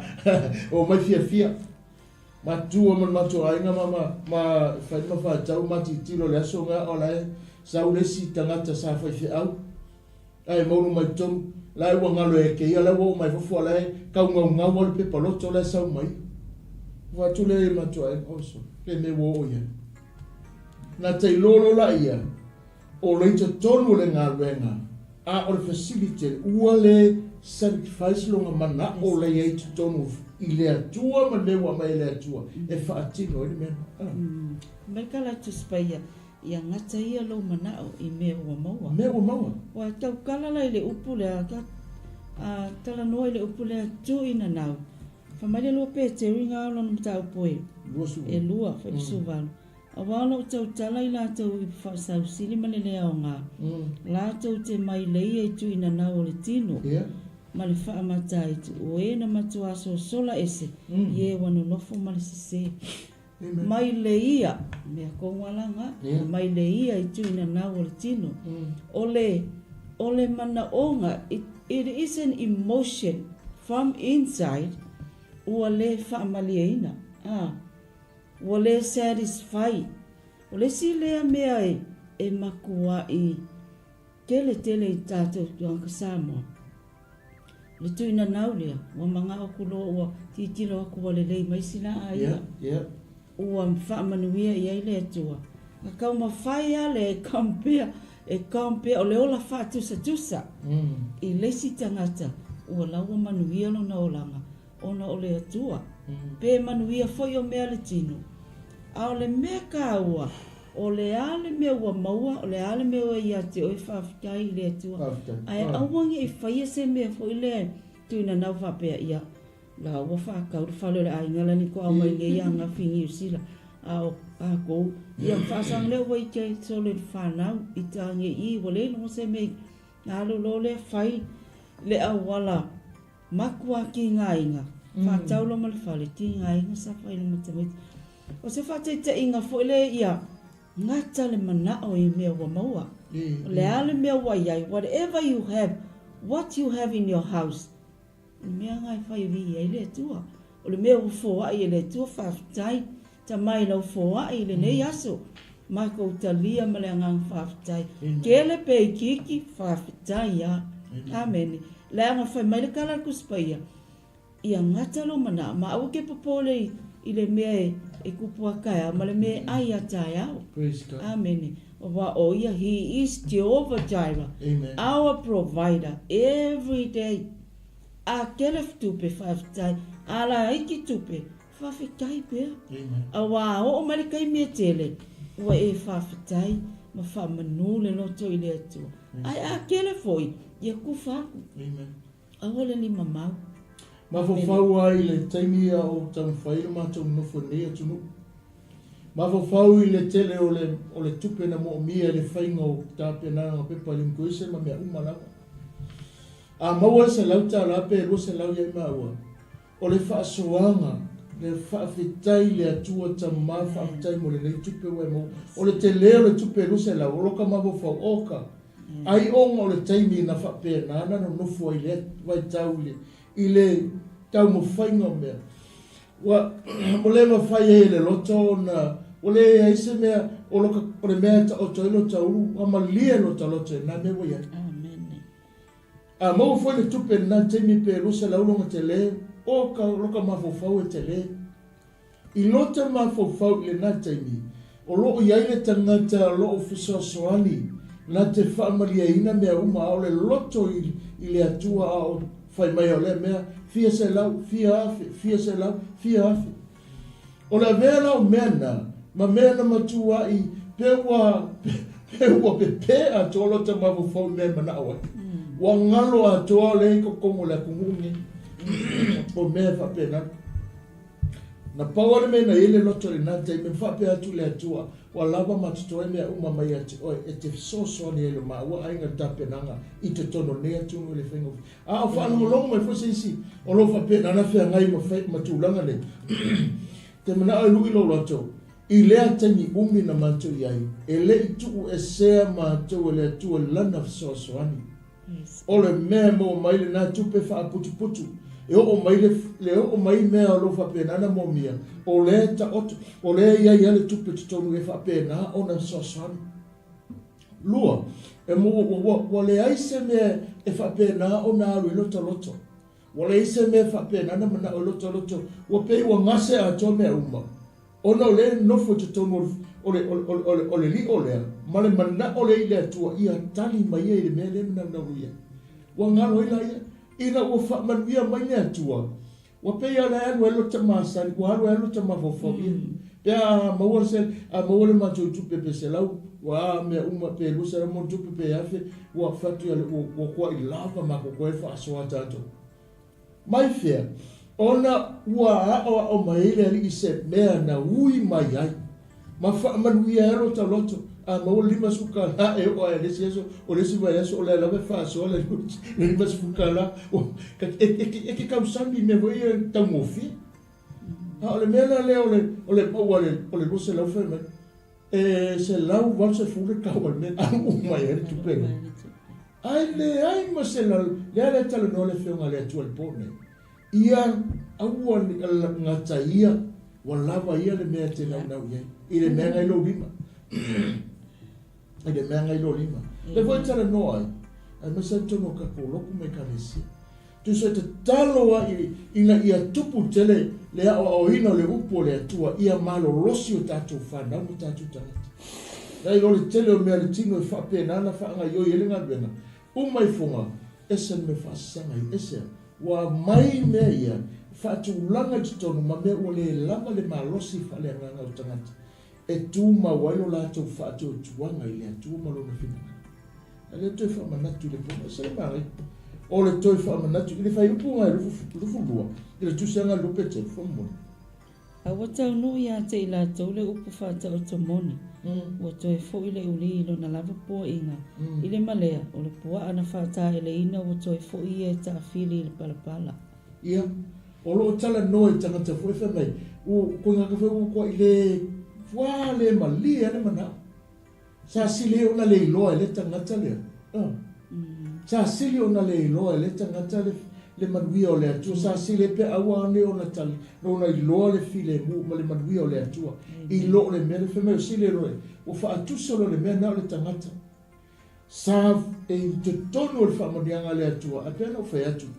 e ana foi atu ma mon ma ta si ut fa no ta si foi wa ia fo e sau te tono le fale loto ma ngau mo le pe paloto ke le pe fia inga alu si se lau ka la fa ta no ngai e tatu te tiro la ia so wa le ai se fa atu tuanga i le atua ma lona filanga le la fa me tala ale e puna ro ta si mo le lulu a wa le pe ana la tau le iloa le ala o le amio tonu ai le anga ina ua la tau iloa ma toi li liu e se mai sili atu la fale e tonu le mena sili fa atu sa rola ia pe ia ole pua au fa penana ole taifa au fa penana fo i pua inga ma le lo pala pua toi ole pua au fa penana toi umona fa tai le toi no pala Lala winga fama tala e le fa mala tala l'apostolo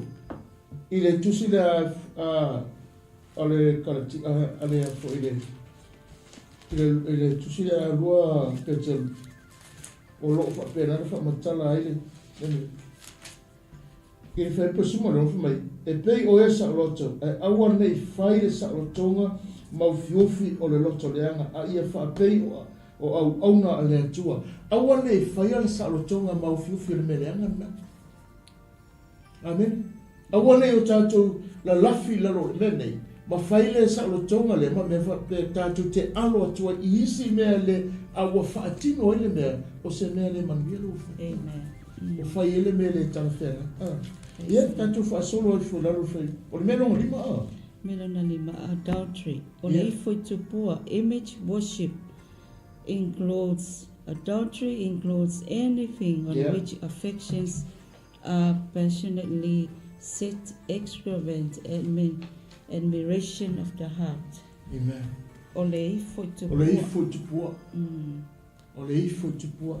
E au fia ai ma le mea o se tupua o lai ngofo ai loto.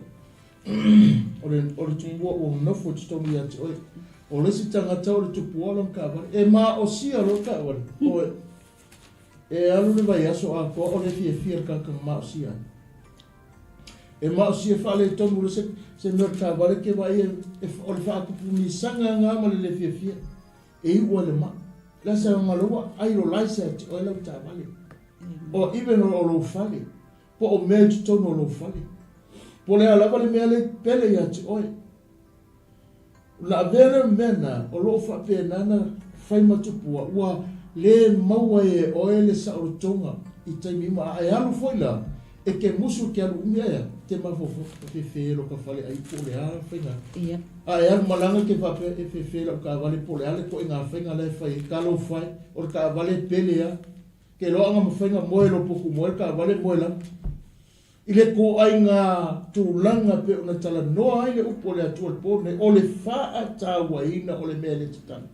Ua whai matupua i Atua. Ia ma le tele mea lo tala noa ai le whionga le Atua.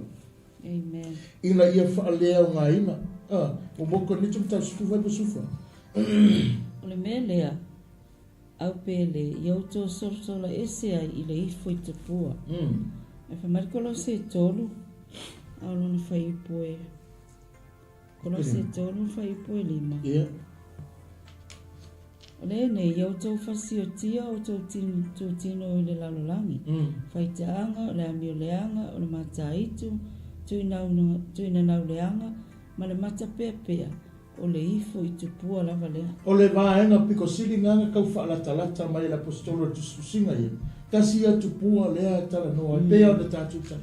O lea lava e tiro iai i pokalame le pongi. O lea au mai e tutonu. O isi ia tupua. Amen. O tupua mea nei. O lesi lea makua i o lesi kele seango sau ale loku le sa. Ale veipula ko ia tau makanga mai lo wofu. Nanga kupua. Nanga ofu ai kongo ka vale. Ka va kunga fea rola pusa ka vale le pusa ma tutonu o tama. O lale vinga le tala le tutonu le tau mori atu le pole nei.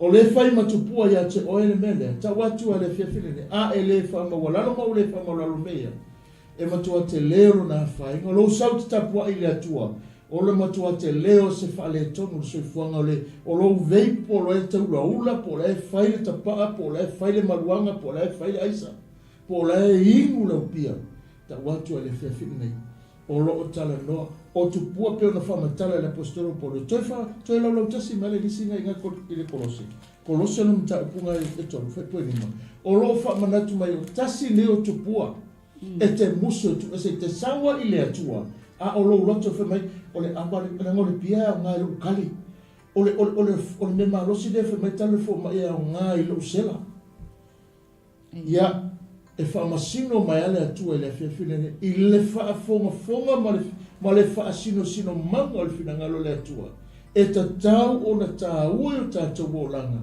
lana bala awa tatu o le nei eu tau fasio tia o tau tuti fasio tia o le faitaanga o le ami o le anga o le whaamata itu o le tuina nau le anga ma le mata pea o le ifo i tupua lava lea o le whaongaina le apostolo ropu fasio tia o le ai o se mea toi mwhai on te so tai mai amen fasio tia le lea i le upo le atua i le mana o le anganga pa ia i le suafa Yesu Keriso ua e whaalea nga e ale lau nga pongi ma lau tatanga. Amen. Malousa i le tūlo tangata i tonu se i whaamamaina, whaalea nga ina, ma e tangi atu le atua na oe ma whaina me eselo mai nga leia. Amen. Na oe ma whaina mo motu ese le atu pua ilo o langa. Na te tala ina le fusi leo whaala me lame te fia tapua i ma fia o ngalo ola mo e a whaia le mele ma whaala me lame lo taola. Amen. Ele ngata ole adultery is an image worship. O se me fo ingale fa atusa ke ifo yai. Wa fai matupua ya ke oi. Ele ngata fo na fa maile fa matalanga. Adultery includes anything on which affections are passionately admiration of the heart. O pe na fa matala tu tama. O le mea wa pele. Wa fai ma mea wai māsangia i wale mawhainga e wha mamulu inga. Wale tusai ma le finangalo o le tua.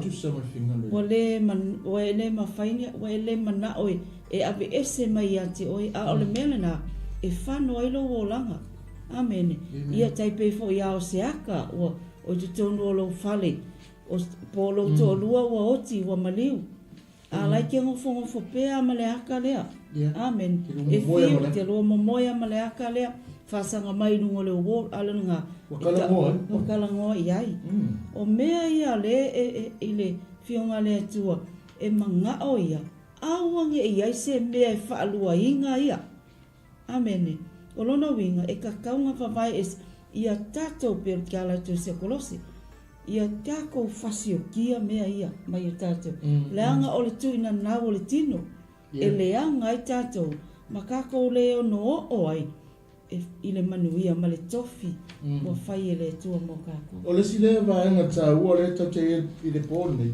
O le sile me piko sile o na fai ma ero laisa. E le ua la vea kelo keusiano. Momo le TikTok. Kele ka keusiano lo la tofi e fia. I te loi. Fa mai tala tu se faling o ya tu se asalamu fa mai o tātou tapo e tu e leri si o tātou lima ma vivi i atu i ate ia. A e fia alo e whapena whaile mele o lo e alo te vivi i a sa kangi ma whailo i a sa kangi wingo mea uma nei. Lesa o le kongeki o le mea nei, a le kongeki anga inga luenga leanga o le rio langi o lo tamu whai e whapena na espress sa kangi. I kelo TikTok i e whailo ai mea uma whailo ai ko sa tani le tona mea. Le foi nga le fa ta ua le ta tola keusiano le wa e invawa te tono mele mai fia le sile fia nga ya to e ke sawa i le tua o si te mi fa TikTok fa ngola kwa po inga le tua ke lo o se fa no anga nga i lo tua o lo fa nga e fa no mai ia fa le nga ina e te e ale tino i mea le nga ia e le mana o e fa pe na ona talia le nga yo mai o le nga o lo tātou whaonga inga le TikTok kongo ni ngā ruenga le atua lo sau whape te tāpua i e ke alo ka pua inga ke iau oso e niau TikTok ka kongo au isi ai ame o tutupu. Aisea, le anga ua whaonga, the spirit of mind control, ua ia ko ngeki le kaime ke kapua i ua mānai alau tāpua i. Whiki fua lo lunga markamanga, ke iau se se ane me ua whai. Ua ese aine me ua haru. Ua ese aine me ua whai le taimina. Ai lo le mena le mana o le atua. A le tala no fe mai le tala tuspa ia. E ta tau ona ave ese mai mea nei. mai a te tātou. I le ne tausanga, a e mai lunga TikTok, le la tausanga pe apu le rofo le mumori lo so i fuma so mātou ora. E te le rofo le sia whainga ua whapenga, ka penga ki Apolo, e a maka mai le lua whenua whala towi. Ea, e whape nana te tala mai, a o le tala noa, e fesu ia mele laulangi, a le upo le atua, le alawa ke whaalongo e mori atula. E ta watu ia te, oi ma wha loia te tātou ma, e a fiefu ma o le tala noa. Ina ia, wha titia, ngā ruenga le tino le tala noa. Amen. Kako wo o tala noa mele TikTok, a le la whai atu lau whamatalanga le winga TikTok. The offer of the TikTok is Satan. Yeah. Ai alu ye makwasu e su le mafuanga ma le tangata e mafua mai le TikTok o sa kangi. He is the backbone o le mengi o TikTok. A ka vaaya kungela i lunga social media. Kela lau kirsiano lai fai TikTok. Ai awaku lai lotu le asa e kauku lei al fai ngolvi inga ma si inga o lima i le atua. E le ngakai fai me le TikTok. Ai pe fia e whare TikTok maula mai le vei. But they are Christians.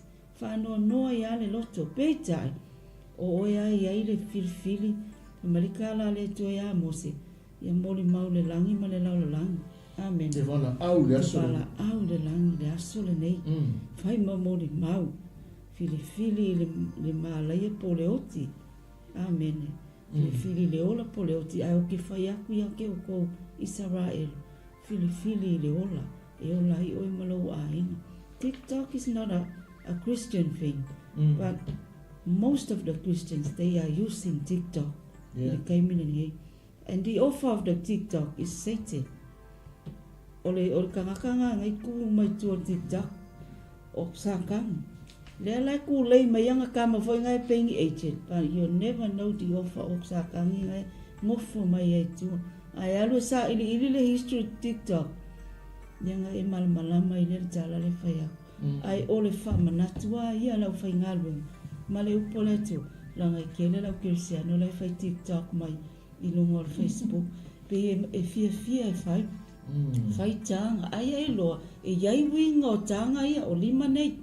E iai lima o le silanga me e kele o sila fia inga. There are symbols of these fingers. E kele o sila fia inga le winga. E iai winga o mea umanei. It's all Satan activities. Longa winga. E kakanga kako wo. E se mai ai. Nye iyo o mai le siti anga fia mai e suka e au. Ilai masi suka ko we alu. Ai ole whamanatu, le tā ua na. Au oi ai whaile whiriwhilinga. Ai alu waku lai le langi. E whamanatu waku e le tua ia te oi le whaingo le TikTok. O inga whai atua, anga whai na la unga e le whai whia au ne te lotu ai. O lea fo ina e whaalonga mai wa ai e lunga le klopo kinde. O whaamalosi tu e lau whainga lue. Awal ko e whaianga mea TikTok. Nanga leo kau ke o i mea o tupua. Amen. O leo o kongu al tato mta upu i tupua. Kasi ngal kupua. Pe ale whaia se TikTok e le manga. E le manga i le aso. Ala o le whawhiawhia. O le whawhiawhia sa kangi. Wha ano norwhinga ngalo o tato tama. I winga me se alawa tato ne pese maleluia i asa ma tato kere tai. E a mene ma vi i reli. Ai koe vai mai fo e koe whai ku TikTok. Wa e le whai ngā kia poro le whai. Waka ma whai a mai i a poka lame le tua e whaapea nā ona mi milo mai lero TikTok ke lo mera whai. Wa twist ai le mele na nā ui e whina ngalo ina ia mo mori le whai. Ai wha TikTok mai. Lai ka ma whai a sau e mai e tutongo le mele. A o se mele mani e tasi le tupua aliali sa le i loa. Ai ba ai le sau lunga le temine ua matua sao la. O leo wha manatu pele whiaunga le atua. O a whaina i o si o manga o le tātou wola wha atua. Ai ai le aso e wala au e tātou pe sau fol si tianga a o lo wha pe nā tātou whaia pe mele. O lo i le atua le nā. Amen. O lo i le atua le nā. O le melo no ono le inga o le whatau la hitu. Ufo whatau la hitu. E le tau whaamtala le telo. Sa moa ma le lalolangi atoa. Lau i loa le mea. Ai tasi lea vaenga lo whapena na whamatala. O le tusia whalinga tasi lea whaitau atu, e la whaitau atu whalinga i walua tasi. Ia e loa ai, e le aise whaitau la etu e anu lumo, i lumo le mamalu o le atua, le aso le whamasinonga. E leise tangata na te whaiani fofo, whaatala noa i te moni, ma whaatala noa i sa atali, ma whaatala noa i te sasa, ma iafi, ma tōse to inga nganga leanga, ma la atu whape atu, o tui atua o e lei, ia ta watu le fiafile nei, o vai ma mea uma ia te whaia, o tasi lea fianga o le soifuanga, a pele te fiafia i leri, a o lo whalame lame meia, so o le pō neia, e te tauna e whaia sau fifili. Amen. Me fai pelos fulu o tasi. Tangata fo ina te toe o ele I fasio tia nei mala. La tau te le isala moi ngā luenga o la tau lima. Ula la tau ifo I te moni, te pua aro, ma a rio, ma apa memea, ma maa, ma la au. O mea ia ele ma whaio na wa ai pe wha alongo, pe sa manu. La tau te le isala mo fo I o la tau fasio tangata. Ma la tau tonga fiti whatau la itu. Ma la tau whaitaanga, ma o la tau ma o kapo su waluto. O mea uma ia le tala noai. A whaia le ese sala mo, a whaia te le liu ese. O roa esi sila mai fo se tangata ana whapea o le tu mau le mene. O au le se tangata le pese mai seo. Pe ana o le wha maua lalo I le atua la ngā luenga sa whai. O le wha tupuina o le toosa I le atua. Ono lea, ngā luenga whaate e mori na o fia o te au ona I. A lea ina wa o wha maua lalo o loto I le atua, ma o whawhitai lea ri. Ona ua maua sa uawa na. Amen. E le toi pupula mai fo I a te oe, se malama o se la mepa.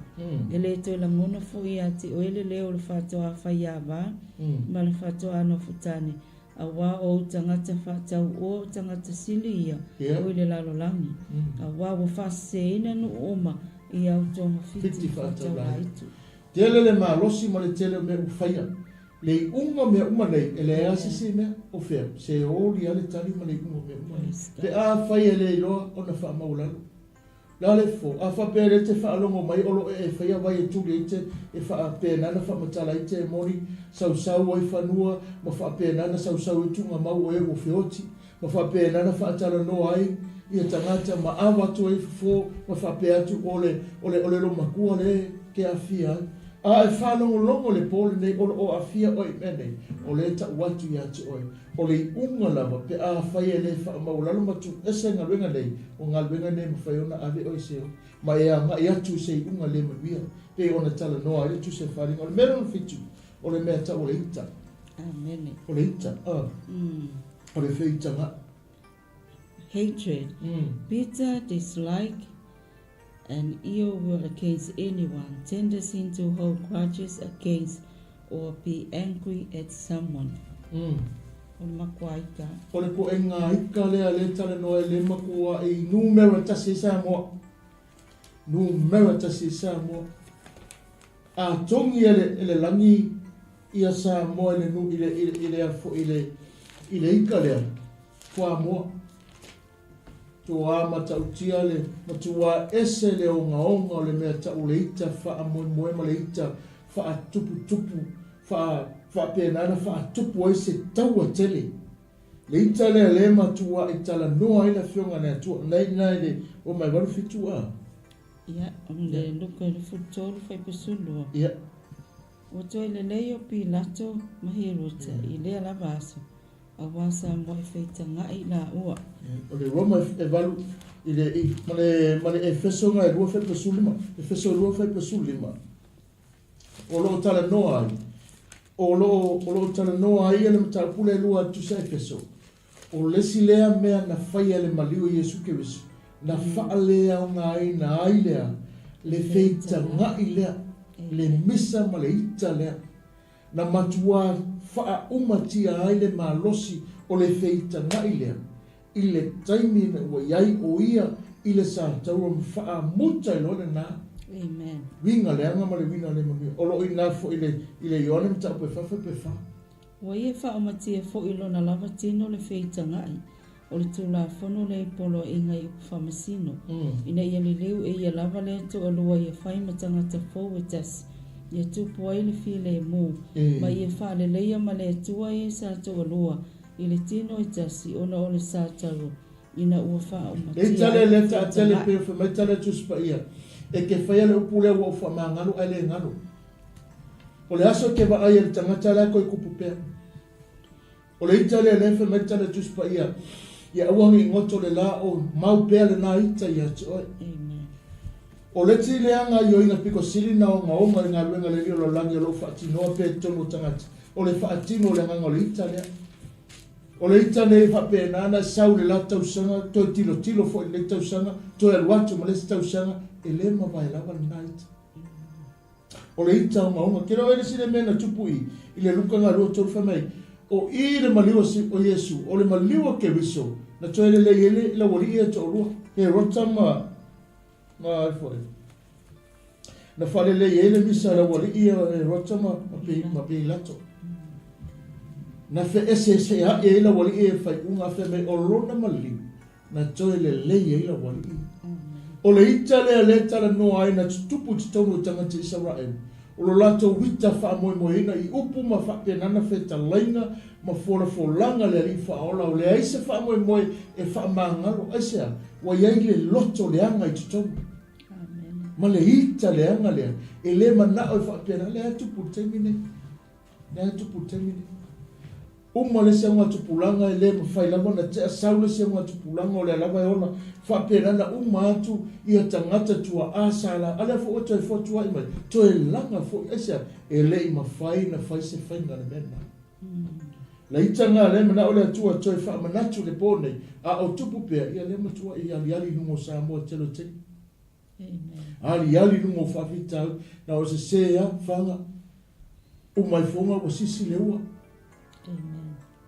mai fonga la fa pena fa me le fa mai o le lopo i fasia ia le va o sa mo le te le lopo ina mali wai a o le ta tu tala no o lo au mai e tonu o se fa salang o se matua a onga o le nga yo ina o lo tu e ta tau lava o na fatima amen e ao na faia o le tangata fa tupu ina le tala se ma se tala le sa ma se fa mtalanga e le fa maonia tupu ele ita ma fe tanga ma tau ai ma fa pena fe va tau ai ainga ma le no fo le no ma fio anga ona o le fa ngol fa mtalanga uanga o se tala e fa amen famele ia ko poi fa o to tane mululu ai ma fine mululu ai tau te leilo e whaoa i malalangi o le ita le i le tua. O le nei, o se fia o ma le lalolangi, ua avea o ia maita i le tua. O ita le tua, ai whiwangele whai poi wha. Ia, whai poi wha. O le ngai ngale le whamtalanga ngā whai mai, o le whesa o i taua mamisa whai momua, whangatela roju. Mai whea taua mamisa, o ia te uto. E leo le nei ea, mai o uto mana o le anga. Manga o le anga. O tau i o uto tino uma. Ne tu ulanga na. Amen. Whea sau wai. Sau mai tutonu, onga o whitaua ingo manatu le anga le tutonu. A leo wha manatu po karame nepo. Ia to e maua iso se manumanga. O mero na iwa le tala noa, mai o wha te inga le manuia. Ia. Wha te inga le. Amen. Melo na iwa whateta inga lelelei emulation, jealousness, striving to excel at the expense of another, seeking to surpass and outdo others, uncurbed rebellious spirit in religion, business, society, and other fields of endeavor. Amen. Ole o fatete inga lele pe ona tala no le yone mta po lu fe suma lua ke o suma fitu tasi le va enga lo fa pena na tau fa manatu ma o ni fatete inga mo faina e fai o se fatete inga le anga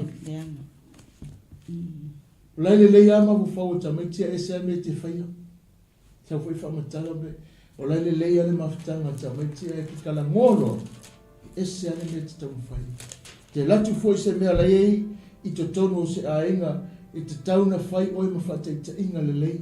Tauna fai a ma se whate te inga le lei. Ai a te tango wha pēnā o na te tala le mea lei te tono lo taloto i le lei. e whanau e nā mea te tono le ainga.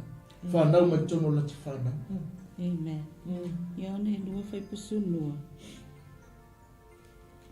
Sufitu. An manatu ai lea o na so i le upu watu sia. Wa aina lava au ni mana o tele i lo whane. Maka mai mola whai kausuru? Mulu ane o mali uifu ai kapana umi. O ia malona tina. Mo na uso, mo na so. Ai le ino nofu ai ni aso e tele. O lata mai foile pa se kai utaia. O na maliwa e leo Yesu i Yerusalema. O na sila fia ni malu o i whaatau poli. Ma moe, malupe, ma i whaatau tupe. O na nofu mai ai. Po ia whaia le sasa i mai atua iti. O na tutuli atua ile i ate i lātou malawa i whafo. O na malu. O ma moe atua mo povi. O se saa i fufoi tupe tangata whaatau tupe. Ma fuli atu lau. O whape atu foi o ia i e whaatau lupe. Abe ese ia nei mea. O le mana o ngā sailonga loto. Wa nofo te tonu ina ia whaalea ngā ina. Le mea le tonu le whai tonu malu. Le langa la ngona leo so. Ia tūlanga o le mea le na whai. Ua la tau la ngona ina le mea na whai. O le alawina. O le sau ma te tonu. O le whaateita inga le leina whai Yesu. Ina ia loa tangata. Ia avea le whale lea. O le whale tatanga. O le whale mafuta. Ele se whale whatawoa. O le whaateita inga le leia le mea na sau mai te tonu ia te ia. I le Roma se furu whai kumofu mai le au soe. O le mana o lava le nei o lo loto. Ma lau te talo i le atua mo Israel ia whaolaina i la tau awa o te morimau ia te i la tau ua la tau ma ele ngā i le atua. La le mene tala noa le apostolo. Tala noa i le whaateita inga le lei lo ulea mana. Whailo atu ia whaolaina Israel. La le mele te tono lo loto. Se whaataita inga le leia te mwhaina e whaia e saumai nā se whaamabianga mole a inga, mole whanau, mole nungu, mole e kalesia. A vea e te atau ma whaataita inga le leia. Po le ale luka o whaingatā o le olanga e whaalongoa loo atu ai whaamanuia mai. Anga le leia mai e ia te oele o na sai. O le vaenga lona lua lo tala noa i lesi ko i ngā ita. I lesi ko i ngā ita. O le vaenga sa furu na. Lesi to i ngā ita ngai inga. O loo whaamatala i leika la ngā. Ia, i te whaamoemoi. Whaamai. Strive about words, angry, contention, contest for superiority or advantage, endeavor to equal or pay back in kind the wrongs done to one. O le ika lenga tatu tala no momo. O le ika whale i teini uma. I ka māsami. O le ita le i le mere no sa furu, le tala noa le luka e whalua wale. O le ika whale le whaamoemoina. Le tele na tutupu me whala vlave peo le whaalongo i Samoa. O le ita peo le whaalongo whale tonu ni New Zealand. Na ona le fia o le maoli la mai marwhanga e tanga tele ni upu. Le whua o ia tātou tangata Samoa. Le whua i le watu. Telo meo whala vlave. Tutupu mai tutono roto i ngā ita lea. Dea lea o mai la whionga le atua. To i ngā ita ne ele maua e se file. Ele maua se nofo le le. Amen. Ia. Ko mele luka i wha. Pai pulua wale. O wha longo i lato uma walisu nako i nei mea. O na lili vau ai leo i lato. La wha mai whapara. Lili vau. Ma vai koe ngā ika lea. E ika e lili. O le ropo la koe ngā whasamoa se kau whamitala. E koe ngā ika. E koe ngā ika whale le wherua. E no kua i lilia. E te pe o fōringa, o le ita fōringa le la oiloa kui fōringa le whaatinonga. Ai po le mele whaatusa sa mo wha me mua kua i mua fōringa. Ua ma kua i mua fōringa le koe ngā ika la lea. Lea lai whaamatale wha me ua lili bau o la tau nifo. I le kua i ngā ita lea, ita i tupu le whaalawe labi. Ita i whaapena o na le mana o e wha maua se file mu. E o le oti le unga, ko i ngā unga le o le ita le. O le vaenga nā lona se furu, vaenga lona sumatasi, o lo tala noa i le tūlanga o le itanga i tala noa i le luka lufasu wale, ma le ngā luenga mta po e suma le iwa. Pei po lua wale. O whaalongo i lātou, o le tūtumo i le i lātou le whelili. Ia, wai whaalongo i le ko i ngā ika le, whemea? Whawhalongo I lātou, an tūtumo I leo I lātou le whelili. Felili. Wala lango whapea e sili tiana o Efeso. Whawasenga I whae osa mo e pōne, a lea watu lawe pōkala. Kukumu la ko loko felili, ke le rope ka whaalili po le me felili, fe mai ua matua. A le tala noa tu se ione wha. Le ko inga ikanga, o le ikanga fe mai ua lili wawo la tau nifo. A saule tu sile angalu, fe mai ua felili. Lili. O makua lili lo unga wa lile le ika. Makua ese ko inga me wo oye. Pe a wha tusa e, ka ilo sao sao le valele pe tusa ma sao sao to inga sao lungo le ika. Ile ku ainga ma losi e, yai le ita le tala noa. A o aile whangai ki ako, ele o se mea mai le atua. O le mea lon suma tasi. O le vanga lon suma tasi. O misa. O misa po le strive. Yeah. Disputations, janglings, strive about words, angry, contentions, contest for superiority of advantage, strenuous endeavor to equal or pay back in kind, we wrongs done to one. Ngai le fo ile tusinga ya kopon mata pa tolu fa pa sufa o suwono. O lo yai le fa mtalanga o le nafo tuainga misa. Ko inga misa le e ese foi le fa nga yo ina fa mtalanga tu spa ia. Ko poi fa.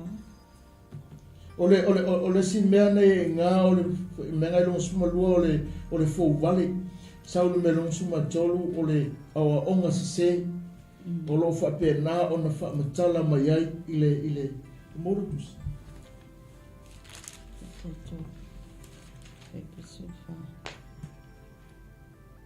Ai whaio ia te o tolu whina o le anga ma le misa i o tau loto.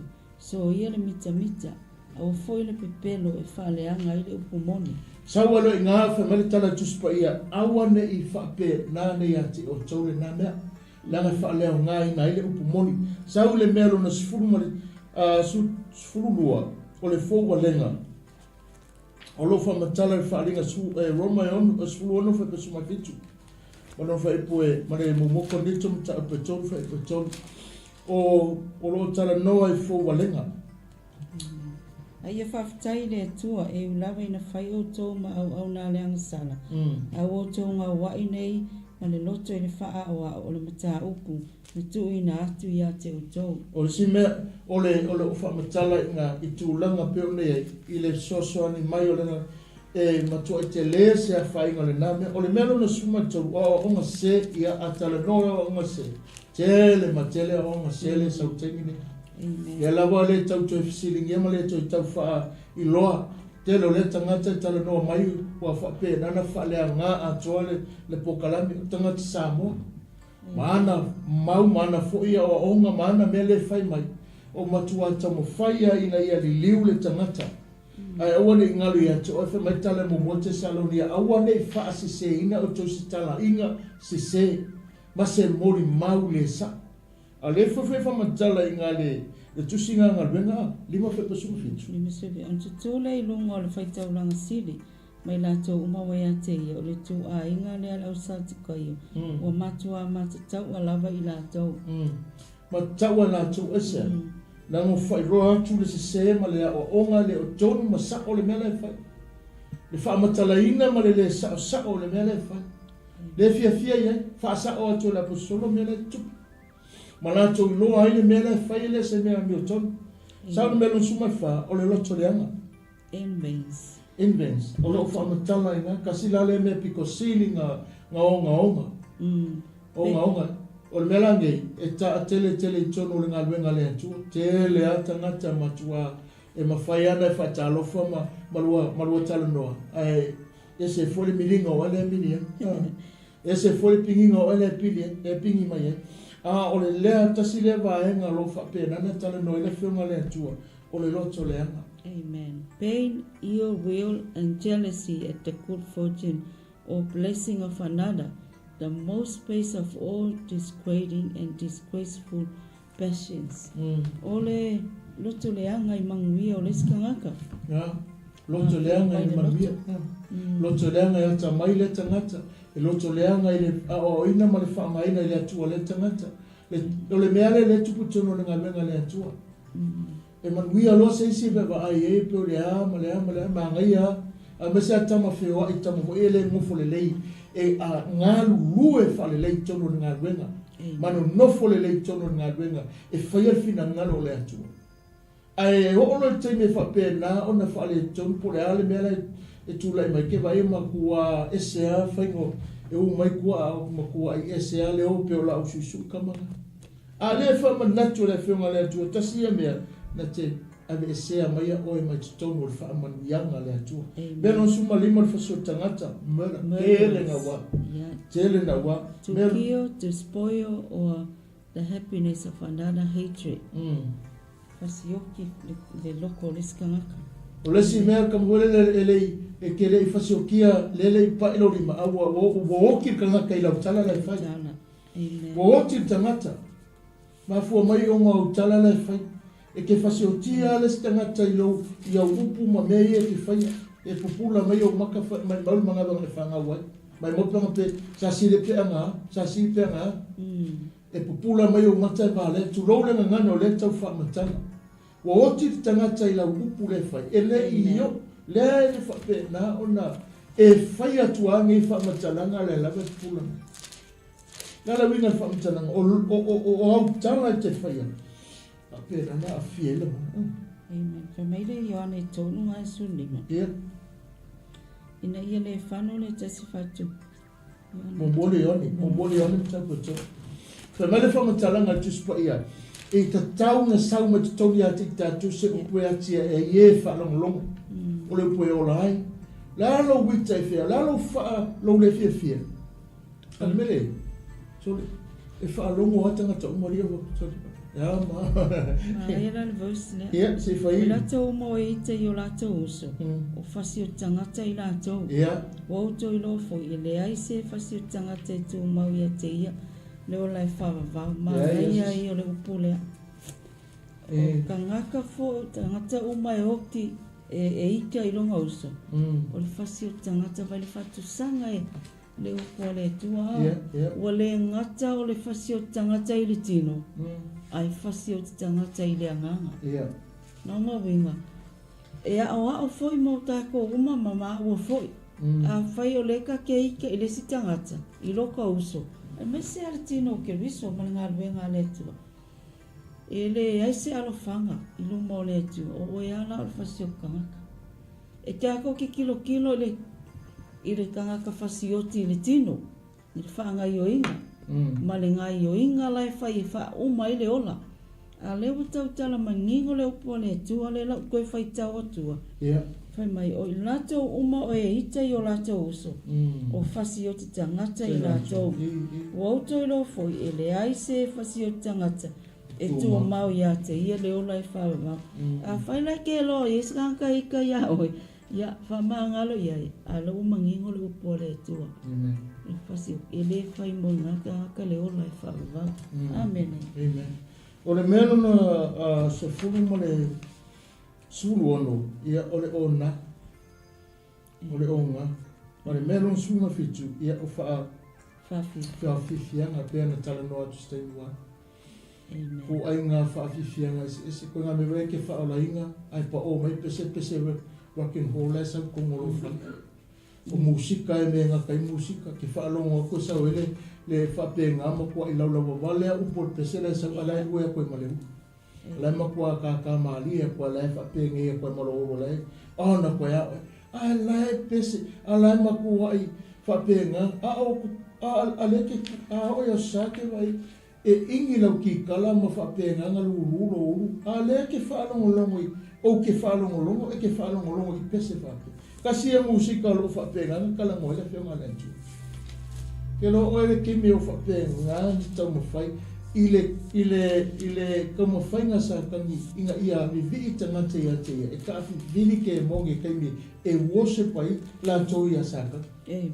Ai wa aira i ka haka ngepe, maka i le TV, ka mai e o aka, makua i lua, makua aro wa, spika pu, aro wa sasa lesi le rua lesi, ia ko i ngā, kaka wa whapenga ko mito la tau loto ia sākangi, e ka pua i whapenga.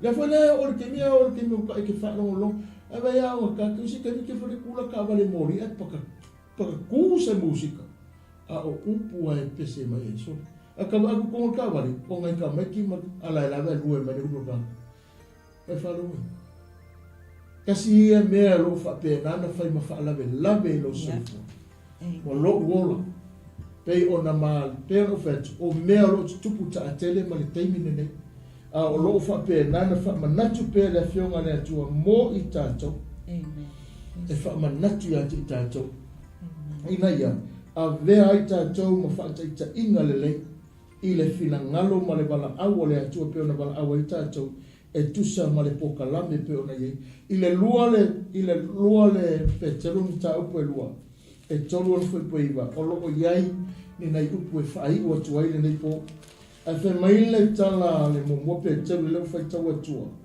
pe pe su wale sumari ko mai pe fa pe fea e totoe a inga le mfai ona fao la ina o le ami o tolu po o fea tu mai ai o le faa le matau ma le amasala o le nei o tātou ua tinga ina tusa ma le fina ngaro le atua ia tātou tu ina atu ma le a mi o le leo tātou lava ola i le na whaia mea uma o ia ia wha maoni. Amen. Lua pe tolu mtau po tofu e koewa. O lo fa pe nana whamatala. I le tusi le na whai tau nei. Whai mai le whamatala nga pe tolu a whai toi na le whaala ina le tangata. A whela ku mai ei le tangata whaale mata. Mai lo me fautuanga o oe lea tinga ina lo e ono sai ma lo fa perana tu maulo loto i le atua malana bala au ia e ono sai e ne tuina atu i le atua i le aso e bala au e tatou ma le ami o le lei ma le ami o whamaoni ina ia tauia e le atua lo ono sai lena mai tala ia popola toi o le ono sai e tupu mai ei le wha moe moe au le wha moe moe mauti noa le lei o le wha babau ngane a fe mai tala pe telu le fatuai mai e le fatuai mai le ali le mena folfola ina mai fa pe o le manatu o istanga te le fatuai ai pe tai wo ono sai mai lava o ia i tatou ona ua le fina ngalo ia fanu se tasi ia o malava i le salamo e wai whanau le pone sa mo pe ona tau tala atu tūlanga mea uma pe ona tala noa ai e apostolo tusa ma winga ma mea wa aia o lo tupu le si umanga o tātou iai whai maila le unga le whamatalanga e le whaire maa lo le atua mo la tau mo wao foi le tau tala mo tātou uma foi ia wha mauti no a whai mai le tala ma nei a toi whamanatu le pole nei ina ia toe tu watu pea le lo roto tatonu ma lo fatu tuanga i le atua e le fatu ai mai o ia e tusa ma le mea na fola ina ai pau ale mea fatua te isi mai se ia o uma tangata i le salamo o le wha moe ola lea o le fina ngano le atua mo le tangata ina ia i loa o ne iei o ia pe o le whai mai le tala mo pe teru le mta upo e rua o le wha pesuma le iwa whai mai o oe lea te ono sai i le ngā luenga ia e tu ina atu ma le ono sai i lo wola i le atua ina ia wha manu ia mai o ia i le aso. Ono sai e nā i le whatuai mai le atua e ile e whatau nua le atua na folfolanga, e whatau nua le atua na pokalame. E sau lava e tusa ma le aso o whapena o na pofuaina. Ai o loo whatuai te isi, tusa ma lana pokalame ma lana u se ia sala mo le tangata. E te iloa ai e alofa le atua i tangata. E alofa le atua i tangata na whaia, e alofa le atua i tangata alofa pe nana mi o tonu, e alofa le atua i tangata whale tonu, e alofa le atua i ate oe ma. Le alofa fweleo le atua alofa manatu i ate oe le bol nei, e le mana e whano i tātou. A wau whape alawa na alofa mai le atua i le lorolangi, wau ina mailo na tali pere totas, ina ia le whano se tase whatu atua i te ia, maua ia leo le whabau. E leo le whina ngalo e leo le atua mo oi mau. Ina ia e tu maunga e ono sai. I liu e se mai nei mea uma. Whamanatu ia te oi. E ofo ia te au le tau tana. Ina ia iaida ma le leo le atua. Ia o te whainga leo tato po kalame pe ona tato e nepo. Ia whape nana whamani ia tele le atua i tato pa anga pe ona whape nana mai momata mai lunga le YouTube. Whape fo le Facebook. Ia alofa ngia le atua wha maluru la fo se upuanga nga wha penana le tonu le nei a fiafi ia wha mania tele le atua.